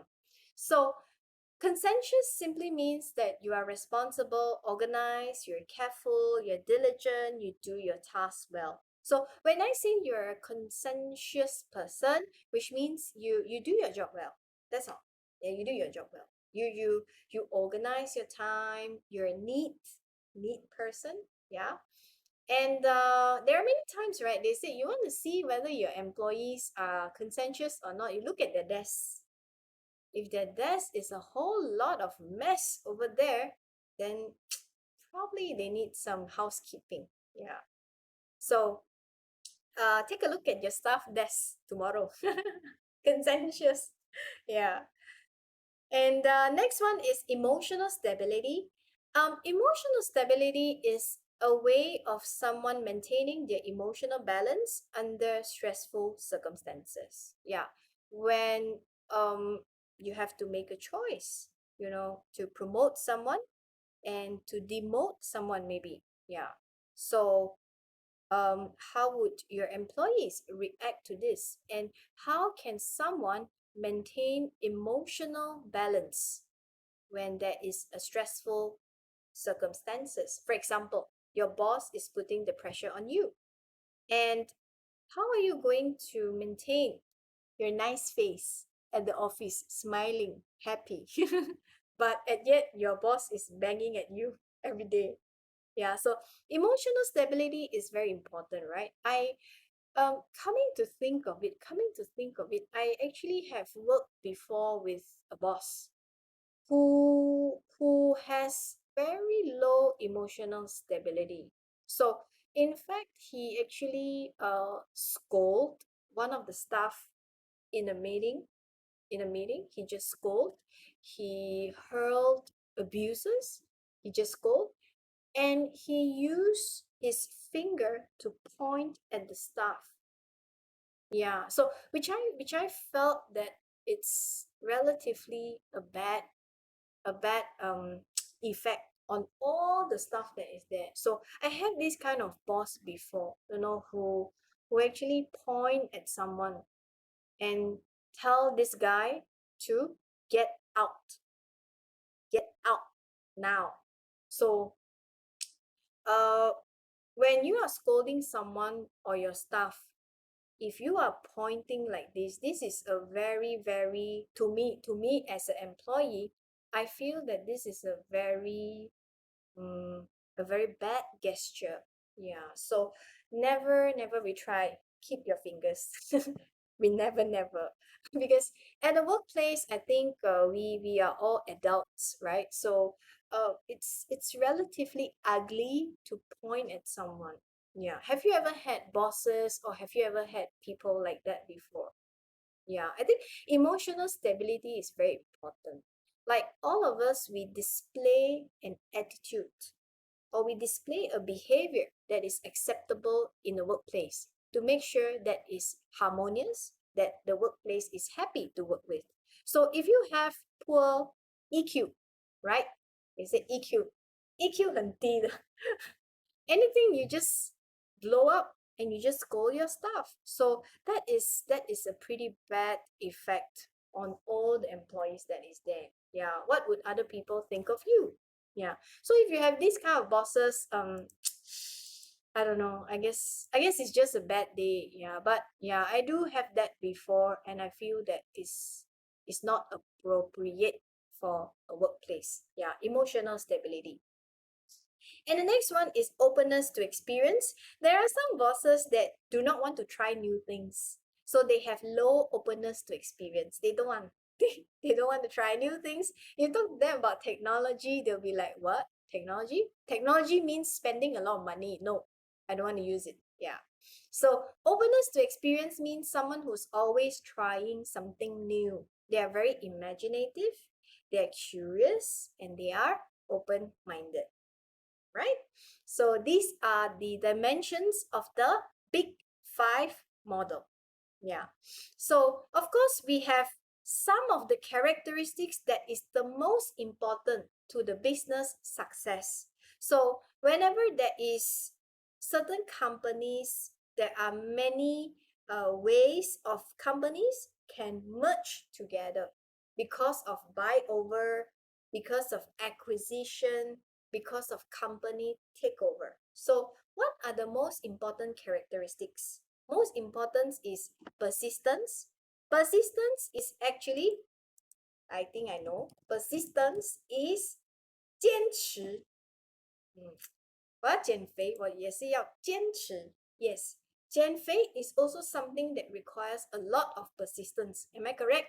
To those trainer, to those trainer in the meeting today, I think you know, right? You've been exercising for years and years and years. Yeah, so persistent. You want those lines. 你要人鱼线，你也是要做运动。Right? It doesn't just come from the sky. So everything requires a lot of persistence. Yeah, in work as well, we need to have persistence to make sure that we all help the company to achieve business success. And attention to detail, to me, I think I am not very good in this. Yeah, attention to detail means you pay attention to the small details. I think for people who perform accounts, yeah, they are very attention to detail. Auditors, taxation, yeah. So people like that, they are they pay a lot of attention to details. Yeah. Efficiency, I think majority of you know efficiency. So can you distinguish between efficiency and effectiveness? Can you tell me a difference between efficiency and effectiveness? Who can tell me a difference? Efficiency and effectiveness. You can put it in the chat box. Let me drink some water. Yeah. Efficiency and effectiveness.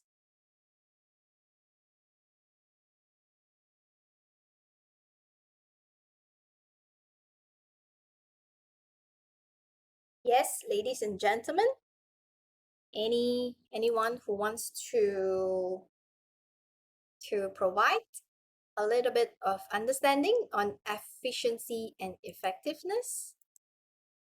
So we always want to measure productive, right? Productive. So productive basically it's efficiency and effectiveness.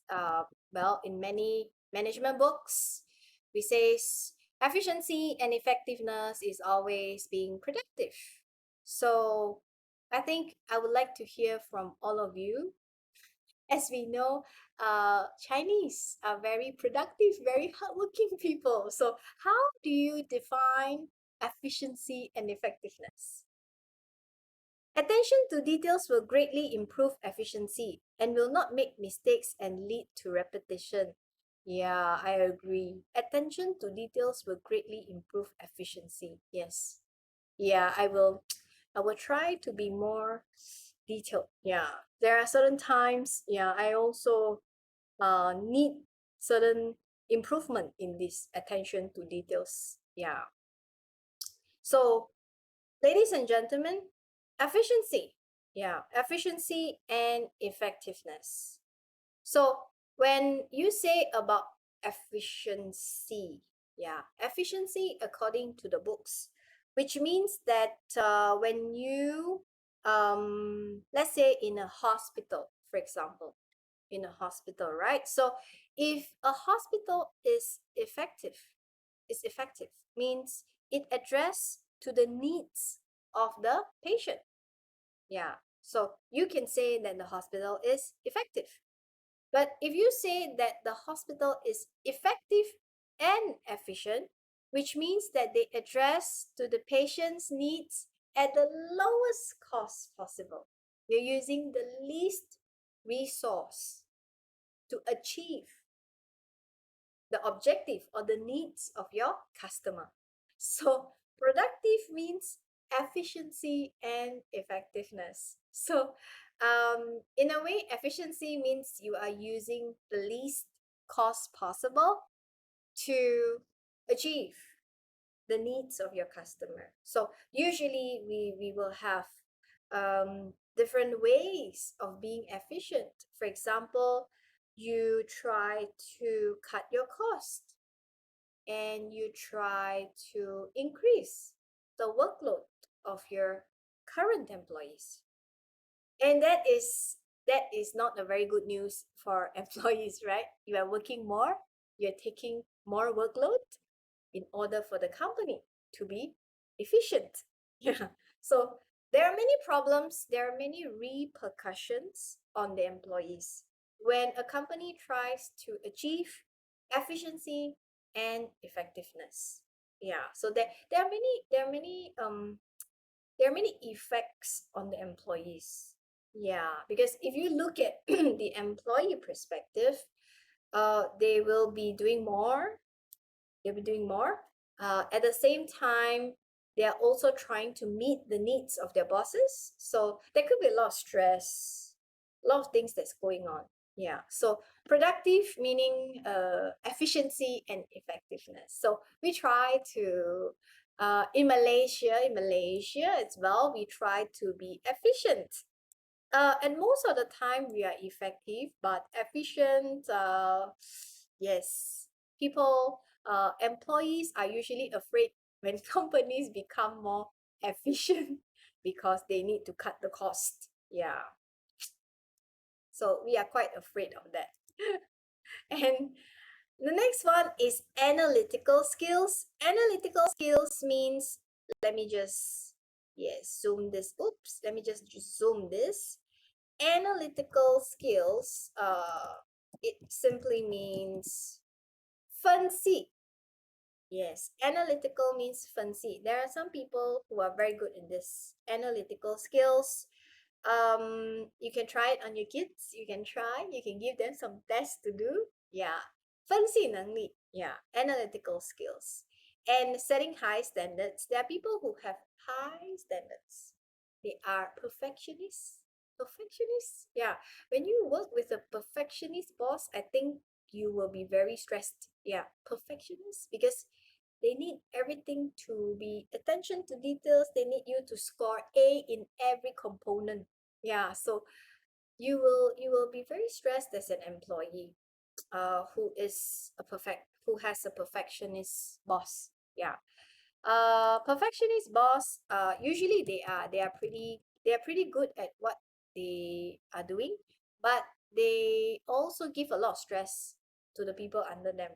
Yeah.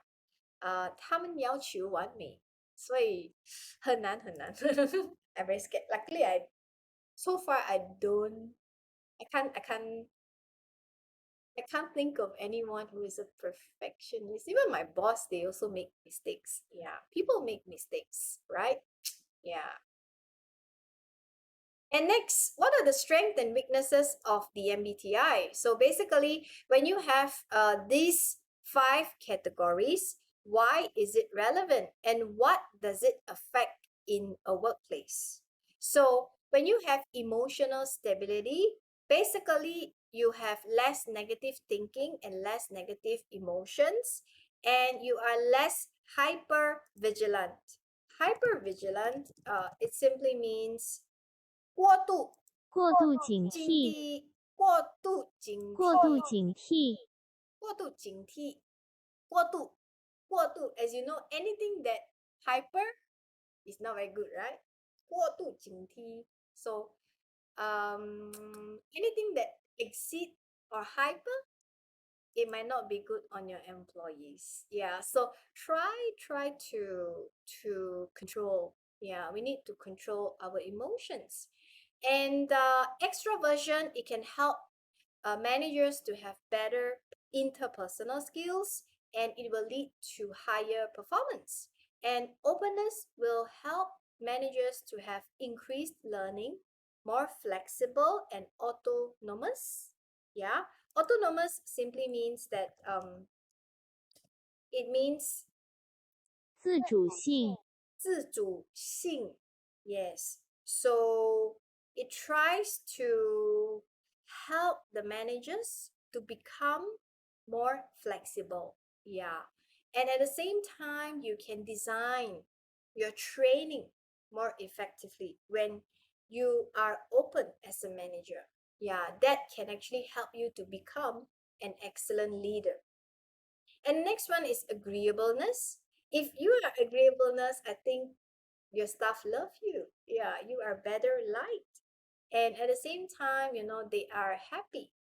And it will lead to higher performance and lower levels of deviant behavior. Deviant behavior is like counterproductive behavior. So, deviant means something that 异 is 常， not good. Yeah, it's not good. So, 异常， yeah, 异常. So it's something bad. So when you are agreeableness, I think you have a high level of agreeableness, and then your employees will feel that, and they will have lesser chance of defiant behavior. And the next one is conscientiousness. So when you talk about conscientiousness, basically it will lead to higher performance, and also it will help you to better manage your team as a leader. And the next one is basically the MBTI weaknesses. Yeah. So like I said, the MBTI is not a perfect instrument. It's not a perfect instrument. The Big Five as well, it is not a perfect instrument. So when something is not perfect, researchers try to identify what are the factors that is not perfect in MBTI and Big Five. So they name the bad factors as the dark triad. The dark triad, because there are three factors that is the weakness of MBTI that cannot detect. It cannot find out these three things, and they call it as the dark triad. Triad means three things. So these three things are a combination that is known as the dark triad, which MBTI or whatever test in the world unable to detect. Yeah, because the first one is Machiavellianism. The word is very long. Actually, it comes from the guy's name. Yeah. So the name of the person or the creator. All right. So he says that if you are a high mark person, so Machiavellianism, it says that if you're high in this, right, you are a person that is not sensitive to other people feeling, and you are very cruel because you feel that you produce results. I produce results. I get my job done, so I don't need to care about you. I don't need to care about you, and I don't need to be friendly with you. I'm the boss. So I more or less, you are the staff. You need to get the job done. So when a person is high Machiavellianism, which means that this person is not sensitive. They can't be bothered. They don't care because whatever that they do can be justified. They produce result. But this is something that is not good, right? Because it makes an individual lack of sensitivity. Yeah. And another one is narcissism. Yeah, narcissism means a person who are narcissists, which means that you are very have a very high ego, high self-esteem. I'm always thinking that I'm qualified for the job. I'm overqualified for the job. I tend to be very arrogant. And I always feel that I have an exaggerated sense of self-importance. So narcissist, it means that let me just get that 自恋狂自恋者，自恋狂 yeah, so if you are a narcissist, which means that you wanted all the attention. You see yourself as you love yourself a lot, but loving yourself a lot, it's not a problem. But if you love yourself a lot and you always feel that you are overqualified, you are more intelligent than everyone around you, then that is bad for the workplace. So high self-esteem, and because you believe that you are superior and you are special from other people. So this is not good as well in the workplace. It's not healthy for the workplace. And the last one is psychopathy. Psychopathy means people who are psychopaths, they are more or less, I don't whatever I do, I don't feel guilty. 如果我害你 I don't feel guilty. Yeah, I don't think there's anything wrong with me when their actions is causing a harm to other people. So if someone say that you are a psychopath, which means that you are not guilty of what you have done. So whatever that you have done might not be criminal, but if whatever that you have done, you have caused other people to lose their job, for example, then you if you don't feel guilty about it, then you are more or less not good. Psychopath. Yeah, so psychopath is of course one of the dark triads. All right, so let me just psychopath. 精神变态者，精神变态者，精神变态者，哇哦，精神也是有变态。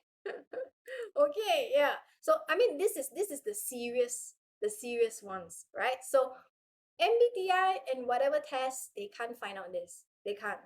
Okay, they can't find out because in MBTI and all these personality tests, it's a self-reported survey. We type in, right? We type in. So that's why they came up with the AI recognition. But using AI to recognize whether this person can fit the job or cannot do the job well, it is also sometimes can be incorrect. So that's why people are arguing on personality tests.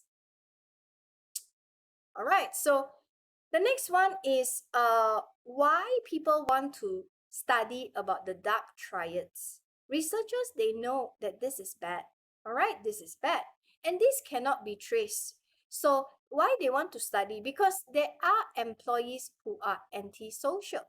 There are employees who are having low self-esteem and high uncertainty.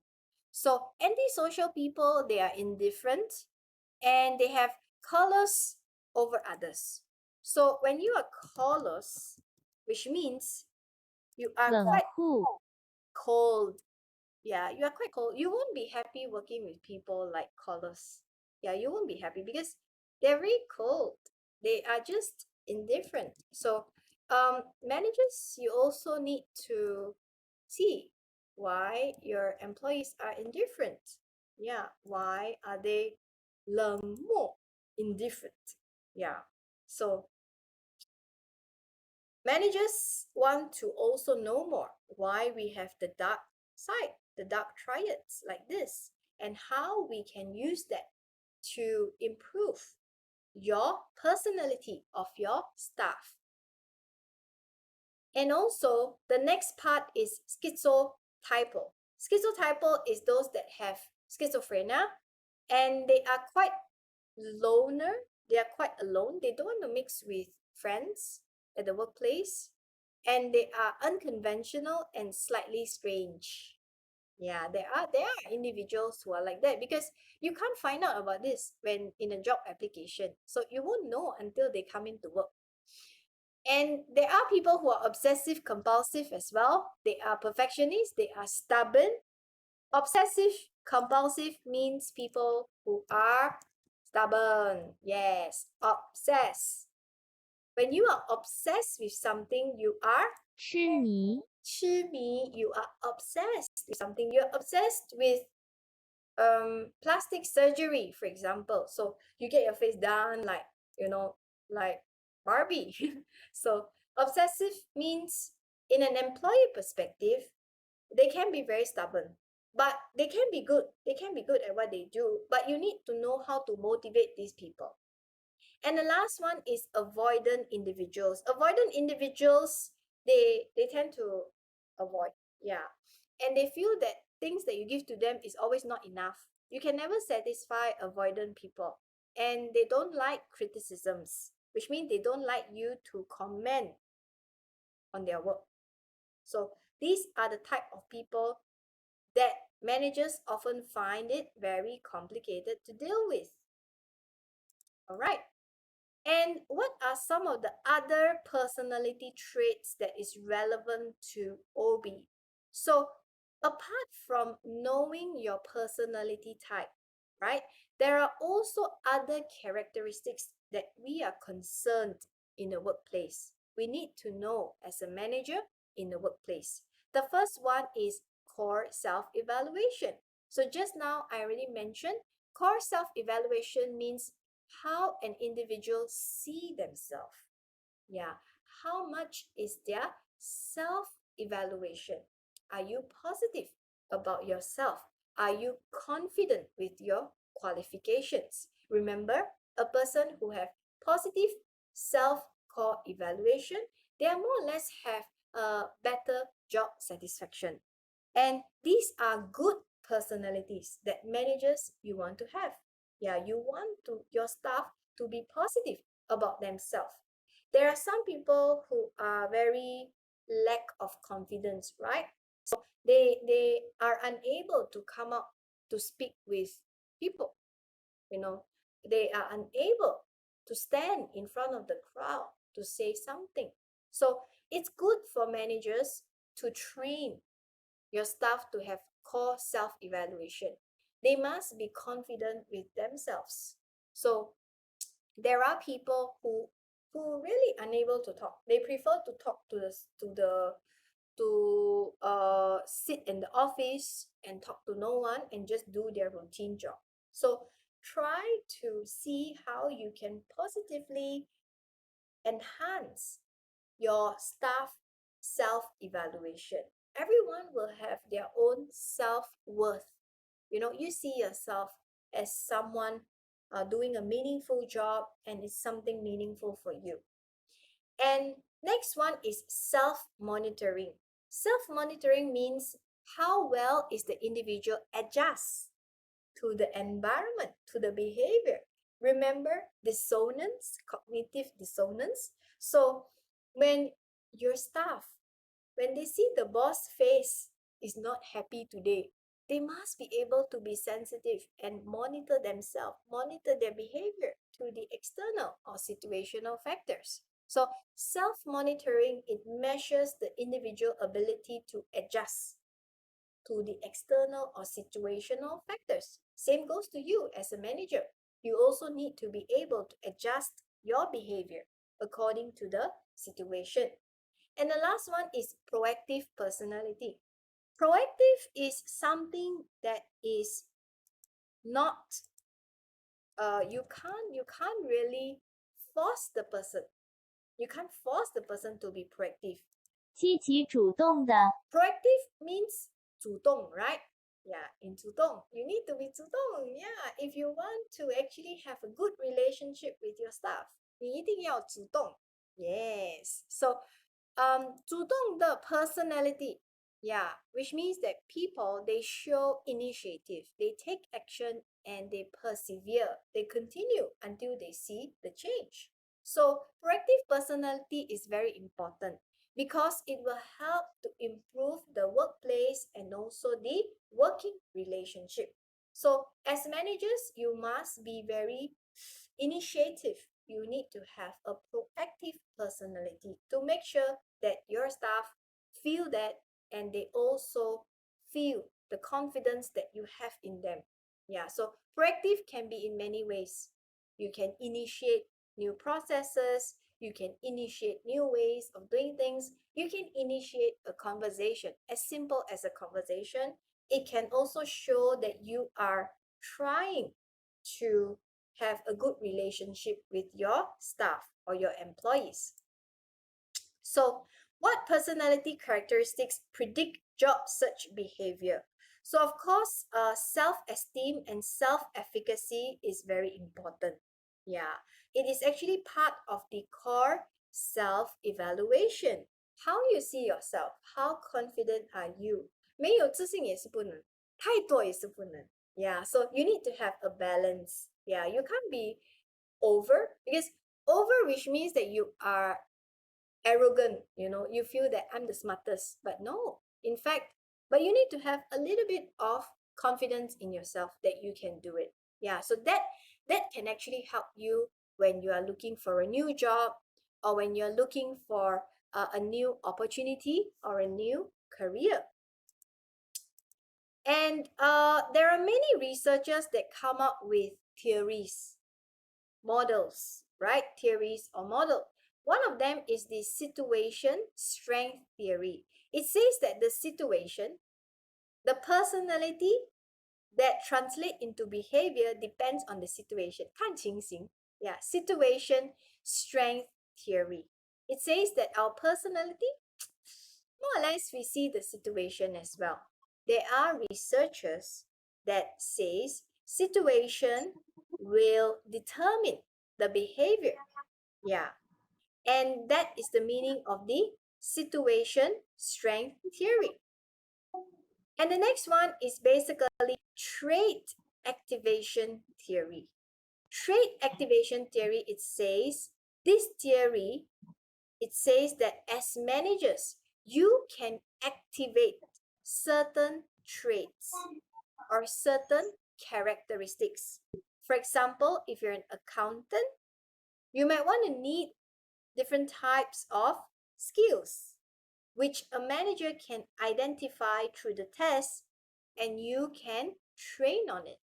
So the trait activation theory says that managers, you can activate certain characteristics in your employees.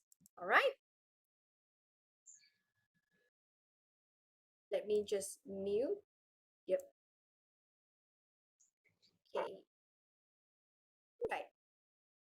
So as managers, you need to make sure, according to the trait activation theory, you can activate this. Even though your staff doesn't have it, you can activate it. Yeah. That is the meaning of the trait activation theory. And the next one is basically values. All right. So values, why we need to know about values? Because values fundamentally will guide our attitude, which leads to behavior and also personality. So values are basic convictions. Basic convictions means how you see something, like your principle. Yeah, so every company, you have principle, you have values. That's why it is suggested that company, they have posters to put it in the office. What is the organization values? We value trust. We value trust in our employees. Trust is a very interesting and important value. Do you agree, ladies and gentlemen? Your employees must trust you, right? That you're doing a great job. You're leading them to greater heights. You're leading them to performing their jobs at its best. So trust, to me, is a very important value. I always feel that trust is something that you need to build.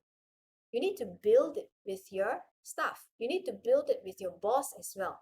So anything that's entrusted to you, you must make sure that it is fulfilled, right? I think Chinese values a lot of trust.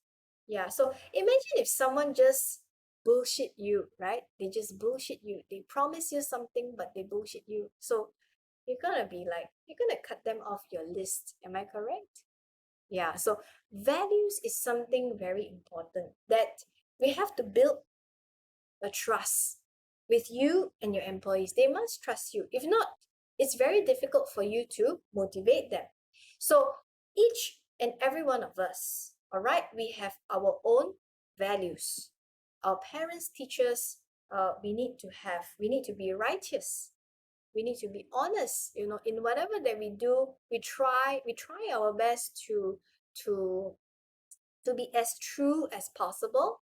And in anything, in our relationship, in our life, in our boss life, in many ways, we try to make sure that we remain as honest as possible. But there are times whereby these values are being distracted, all right, because of certain reasons, certain environment. And that's why value system is very important. So values is what we believe, or our principle about what is right and what is wrong, or what is desirable. And value system means if you rank the value in terms of high, low, middle, or you say good, best, middle, poor. So when you rank the values in terms of the intensity, that becomes a value system. Yeah, that becomes a value system. So values basically lay the foundation for understanding attitudes and motivation. It will also influence attitude and behavior. So you can see there are many organizations, they publish what is our values to our customer, because values actually will give people a perception of how you are guiding your employees, how you are helping your staff to give the best service to your customer. So values are very important. And when we talk about values, there is this researcher called Milton Rokiach. Yeah. Okay. So this guy, I always remember him as Cockroach. So he came up with a way to understand values. He said values. It's very difficult to understand values. So he tried to understand what is actually values. So he came up with two broad categories of values. One is the terminal values, one is the instrumental values. So as you all know, when we take a train, terminal is the end part, right? So in terms of values, terminal means is the desirable end value. But instrumental value is how are we going to design our behavior to achieve the terminal values. So instrumental values will lead you to terminal values. And instrumental values are the preferred modes of behavior to achieve the terminal values. And he says that we have two broad categories. One is the terminal values, the end, the desirable end state. And there is one which is the instrumental value, whereby you will try to design as managers your preferred mode of behavior to achieve your terminal values. So terminal is the end one. Instrumental is the preferred ways of achieving the desirable end state of existence. So this researcher, he came up with this model. All right. So he says that actually when we look at values, right, it differs according to cohorts. It differs. It means that different groups of people born in different years, they have different values. For example, boomers, baby boomers, they value success. They have loyalty to career. They value achievement, but they don't like authority. But the Xers, for those who are born within here, you want to have work-life balance. You want to have loyalty to relationship. You want to work in team. You don't really want to have a lot of rules. And the last one is millennials. Millennials, 我们的90后. So, okay, 90后, yes. They are confident, yes, they are, but and many times we want to look into loyalty as well. How loyal are they to your organization? So different group of people born in the different years, they have different work values that they find it important. Yeah, this is the meaning of this chart or this table over here. So managers, when you want to understand, please take a look at when are they born. Yeah, then you will more or less understand what is important to them. What is important to them, and you know where to target. Yeah. And of course, the last part is another researcher. He came up with a typology of personality and the job, because he says that a person's personality is actually important in the job selection.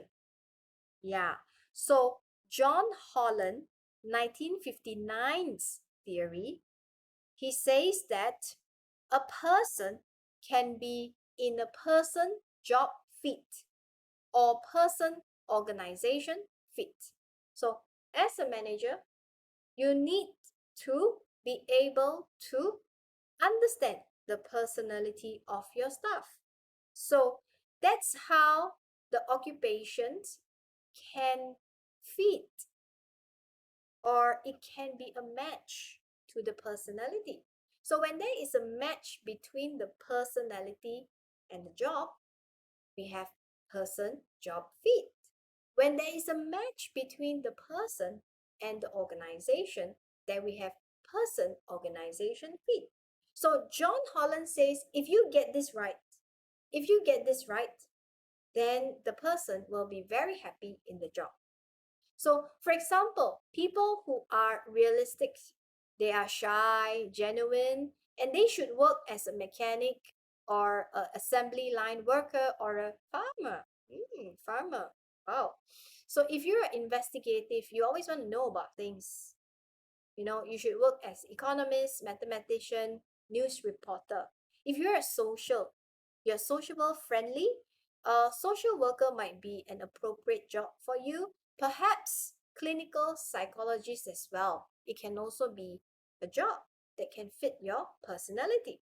So in general, John Holland says that you need to get it right for the personality and the job, so that the person is able to fit into the organization as well. That's what John Holland found out. Okay? Person organization fit. People with high on extroversion, they fit well with aggressive and team-oriented culture. People that's on high agreeableness, they are better with in an organizational climate, and they are more or less prefer supportive organization. Perceived organization support must be there. People who are high on openness to experience, they fit better in organizations that emphasize innovation. So this is how you can match personality and also the organization. And there are also other dimensions of fit, which means match. For example, there can be person group fit or person supervisor fit. There are sometimes some members, they just don't like the supervisor. They don't like how the supervisor is leading them. So that is non-matching person and supervisor. So that is not what we want in the workplace. We want to have everything matching. We want everything to score high, right? So ideally, which means that ideally we want a workplace to be a happy workplace. We want it to be productive. So person group fit is also important. Whether this person can actually fit into the group, especially for sales, right? We do have different teams. So is this person suitable to be in the group or not? So that is the meaning of person group fit. And last but not least, we have the Hofstede 5 value dimensions and globe. Like I said, researchers, they will continue to research on values, on person job fit. And this Dutch researcher called, his name is Gert Hofstede. Yeah, he's pretty old. I think he has yet to pass away. Yeah, anyway, you can do a little bit of checking. Hofstede actually did compare, he did compare the value dimensions across countries because he realizes that he needs to get a global view to understand about the values of the people or the workforce in the countries. So he did a research and he named his research as the Hofstede's framework. All right, so Hofstede's framework, there are five. There are five different dimensions. So let's take a look at the first one, power distance. Power distance means how the people in the country accept that people in high positions, they have full power. People in low positions, they have less power. So power distance measures how people see power as unequally distributed, which means that when people in the high position, they have full power. People in low positions, they have no power. So how the people actually rate or how people see this in the country. So if a country that has high power distance, which means that they see people in the top management positions as very powerful. People in the low positions, you cannot say anything. You better keep quiet. Yeah. So Hofstede measures this and he found out that there are certain countries that have high power distance. There are certain countries who have low power distance. So I will show you how China is compared to Malaysia shortly in the Hofstede's website. I will show you, all right? I explain to you the dimensions first. Individualism versus collectivism. Individualism means how much the society values individual work or group work. Yeah. So individuals are more or less motivated with personal reward, personal benefit. Collectivist culture, they value a lot of team, cohesiveness, teamwork, team rewards, and team goals. So that is the meaning of a collectivist society versus individualist society. I think majority of you, you know which country is individualist, which country is collectivist, all right? And the next one is masculinity versus femininity. Femininity. So masculinity means the preference of the society for achievement, for heroic acts, assertiveness, and material rewards. Yeah. And femininity means a preference for cooperation, caring for the weak, and quality of life. Masculine comes from the word masculine, which means male, right? So male usually very ego, they want rewards for success. But feminist society, we are more looking at cooperation. We want to be modest. Yeah, we want to care. That's the meaning of femininities and masculinity. So both of these are on the other side. So one is masculinity, one is femininity. So those are the different spectrums of this dimension, right? And next one is uncertainty avoidance. Uncertainty avoidance means how well the people in the country can cope with anxiety. Anxiety means, let me see, 焦虑，焦虑, anxiety. 焦虑， Yeah, if it's wrong, let me know, yeah? So, how well the people in the country can cope with 焦虑, anxiety. So, if the country they score very high on this, they try to reduce change because they don't want uncertainty. Uncertainty means things that we don't know, right? Things that we don't know. 不确定,不不确定， Yes, uncertainty. So if the country that score high on this, They try to make their life as simple, control. But a low score on this indicates that the people, they are more comfortable with ambiguity. Ambiguity means people, things that we don't know. All right, things that we don't know. And 模棱两可， let me see. 双关， Ambiguity. 双关语， Okay, so which means that things that we don't know. So a country can score high or low on uncertainty avoidance. And the last one is long-term versus the short-term orientation.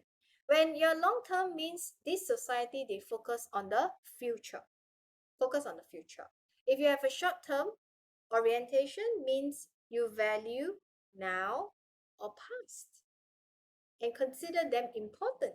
So long-term and short-term is again a two spectrum, which means one is focused on the future, one is focused on the short term.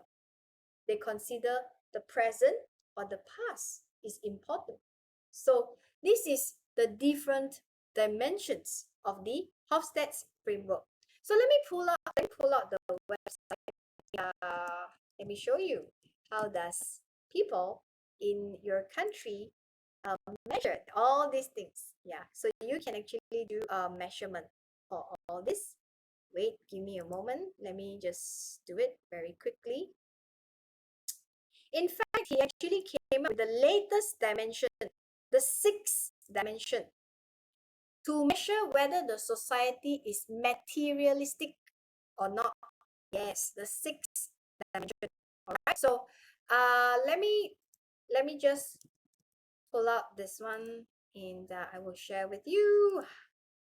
All right, and we are almost time, but just give me a moment. Okay, very quickly, I will just share with you. Can you see the screen now? Yes, can you see the screen?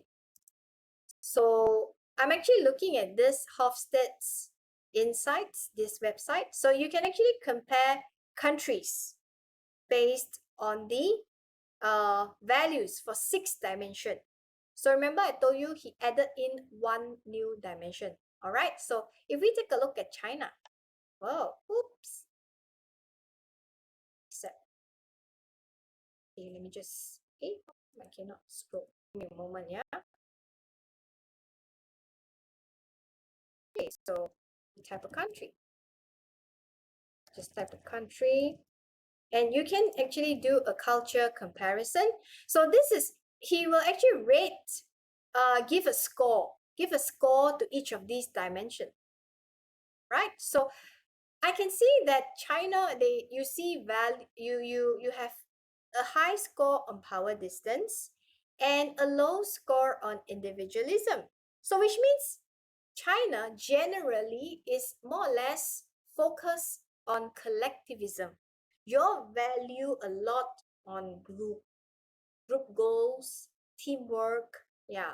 So I wouldn't say that this result is conclusive, but it is more or less general explanations, all right, for the national culture. And uncertainty avoidance, you all scored 30, and long-term orientation, and the last one is indulgence. Yeah, how material is the society? Wow, still very low, yeah? So if we compare that with US, yeah, I think you can see a very huge comparison. Yeah, on power distance, individualism, you can see an extreme over there.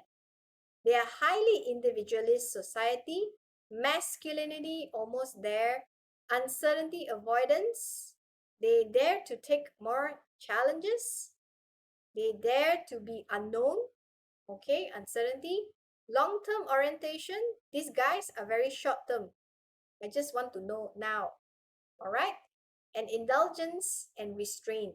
So this is the last and the latest dimension, all right. So if you compare China and US, you can see there is a clear difference in individualism, in long-term orientation, and in indulgence. So this is more or less to understand the society in the country. So let's compare between China and Malaysia. Let's see. Wow, we are more or less over here. We are more or less here. Okay, the difference is here. Yeah, China is 87th and we are 41. The score. And yeah, this is also quite different. All right, so we are more or less over almost the same. Yeah, in these two few categories. All right, so this is how we can compare the countries' values for the sixth dimension based on the Hofstede's framework, right? Based on the Hofstede's framework. So in the next class, I will share with you the globe framework, which is a different framework, all right? Which is a different framework. And remember, I would like to share with you guys on this HBO documentary. Probably you might want to take a look at this Persona. The title of the documentary is called Persona. All right, so we'll look through that. Try to find, if you can find the full one, then maybe you can understand more about personality and why is it not good. Why is there many researchers that say personality tests are not good? Yes. What about you, Professor? Attention to details. Yes, I will try to be more attentive. Attention to details. I agree. I agree with you that it will not make us to commit mistakes. Yeah, I agree. But I think attention to details is something that we need to always train ourselves, right? We need to always train. Remember, attention to details. Yeah. So at times we tend to be very fast to conclude. Yeah, we tend to be very fast. So that's why we make mistakes. So attention to details, yeah, I agree. It's very important. Yeah, in making sure that we won't make any mistakes. But I think in terms of my occupation as a teacher or as a lecturer, making mistakes still you still can save the mistake. Yeah, you still can correct the mistake unless you release the wrong result for the student.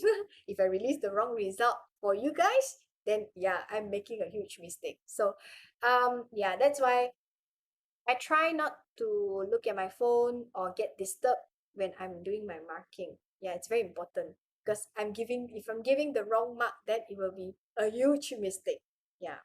So guys, please take a look at this HBO documentary. If you have time, it talks about why personality test is not good. Yeah, why personality tests will not help a company to make the right decision when they want to hire a new staff. Because in the US, they use personality tests. They use personality tests to determine whether this applicant move to the next or is being cut before the application. They need to do the personality test. So that is the whole idea or the whole argument of this documentary. All right, please take a look at it if you are free. And it tells you about why personality tests and those AI tests cannot be used. Cannot. It's not a way to take away the rights of the employee. Yeah, if someone that wants to apply for a job, why these people they unable to get a job for many years? Because every time when they have this personality test, which is bullshit to them, or even you use AI, I can fake my expressions. So how can you say that I'm bad? You know, there are some people who are very good in expressions and they get the job. So is that the correct way of determining the applicant is having the job fit or not? So that is the meaning of the documentary, which is very interesting. I find it very interesting because it talks about useless personality tests and useless AI tests. So what are we going to use? I don't know. Yeah. So that's that's a very interesting thing about this documentary. Have a look at it, and we'll see if we can discover something new from there. Okay, so with that, I think we can end our meeting today. You have any questions at all? Any questions? Any questions?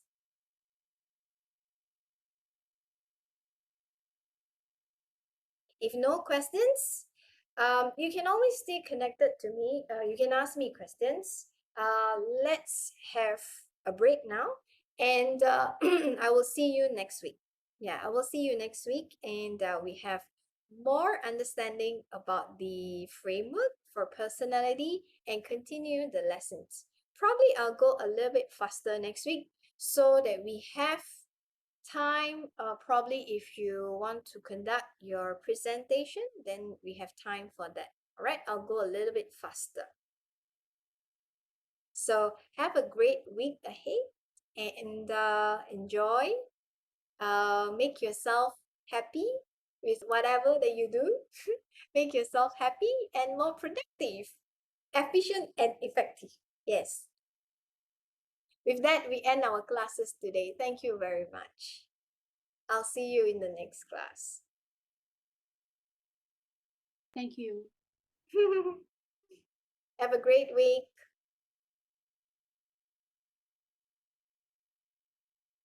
Bye-bye. Thank you. We have a question about assignment. Is there any difference between a virtual coffee machine and other meeting software such as WhatsApp, Woof, and Google Meet? I did not find any information about the virtual coffee machine app. Okay, let me give you the link. Virtual coffee machine.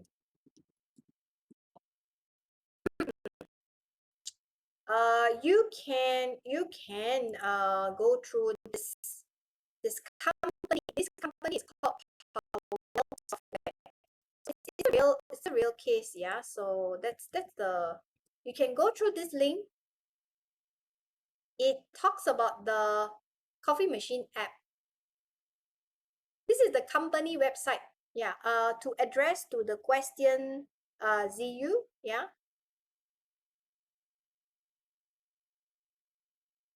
Can try to research on this link over here. The virtual coffee machine app. Ah, there's even a video. Wow, let me get that for you. But are you able to access YouTube? Are you able to access YouTube? Or do I need to put it somewhere? Or you want me to download it for you? Are you able to access YouTube? YouTube. But excuse me. Yes. But we have no way to experience this program. This app we can't use. You can't use it. Yeah. Definitely, I think,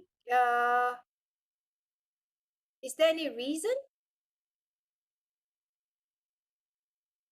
Yeah, we can't use. So I just can search some news to know Yes. how the operation. Yeah, I So- think we can't use it. We can just gather information about it. Yeah, we can't use it. If we can use it, then we can do it, right? Yeah, we can enjoy our coffee together. I think you just need to get an overall idea of it, like conceptualize, visualize. What is it all about? Yeah. 你可以给我们一个关于虚拟咖啡及介绍的连接文章吗？我们了解一下。可以 Yes, I give you the link to the company website and also the YouTube link. I can you access the YouTube? The YouTube Yes, will yes. sh- We Yeah, can, we the- can. Yeah, the YouTube will show you how the machine works. Let me share my screen now. I think you can see it. Okay. Yeah. Can see? See, yeah?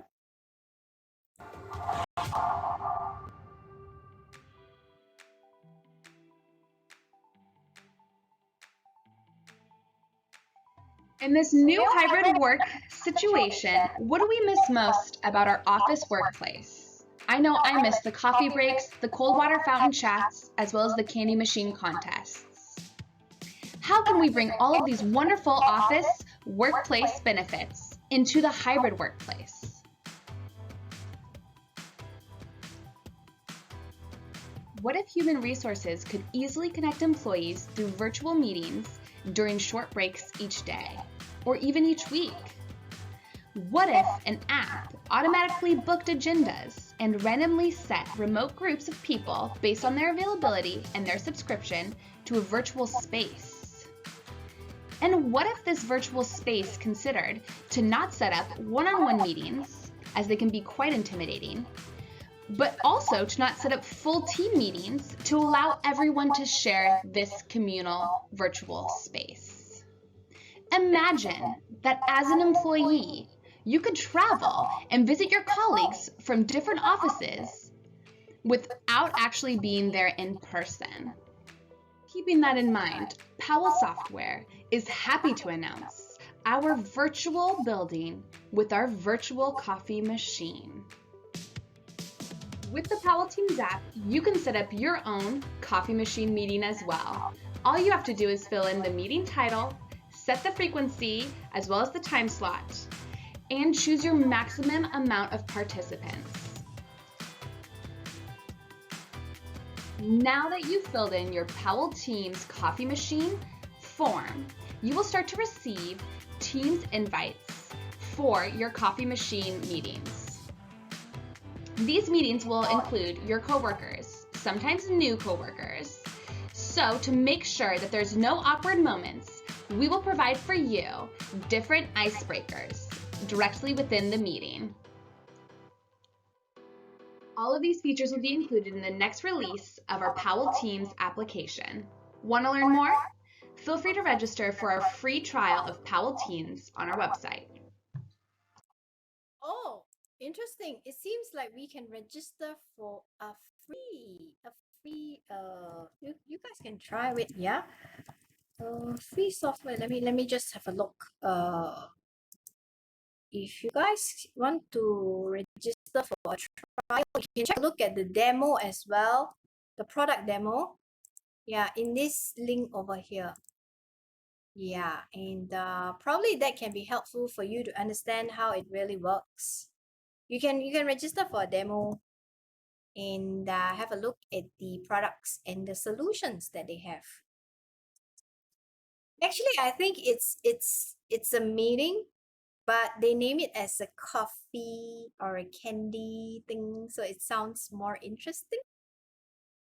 After all, it's still the same. It's office meeting.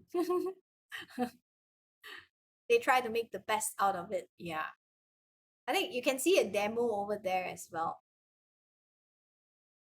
So I hope that is helpful to you. You can try.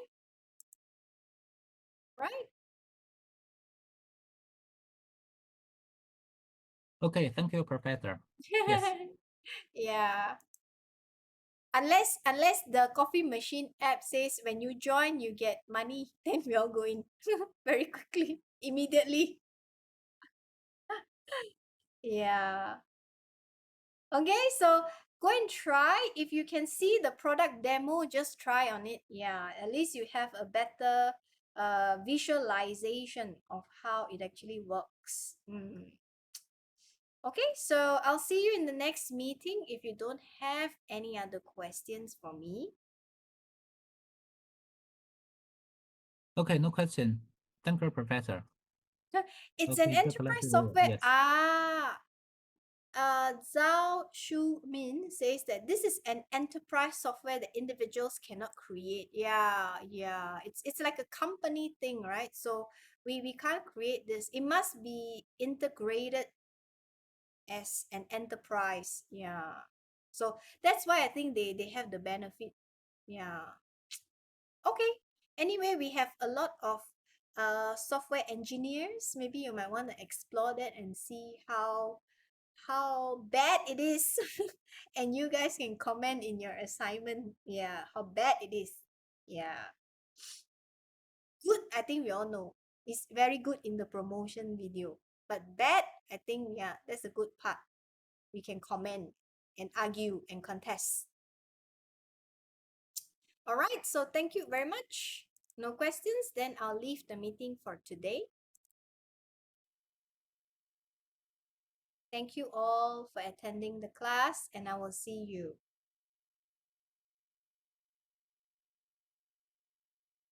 I will make a move now. Yep. Bye-bye. See you. Bye bye.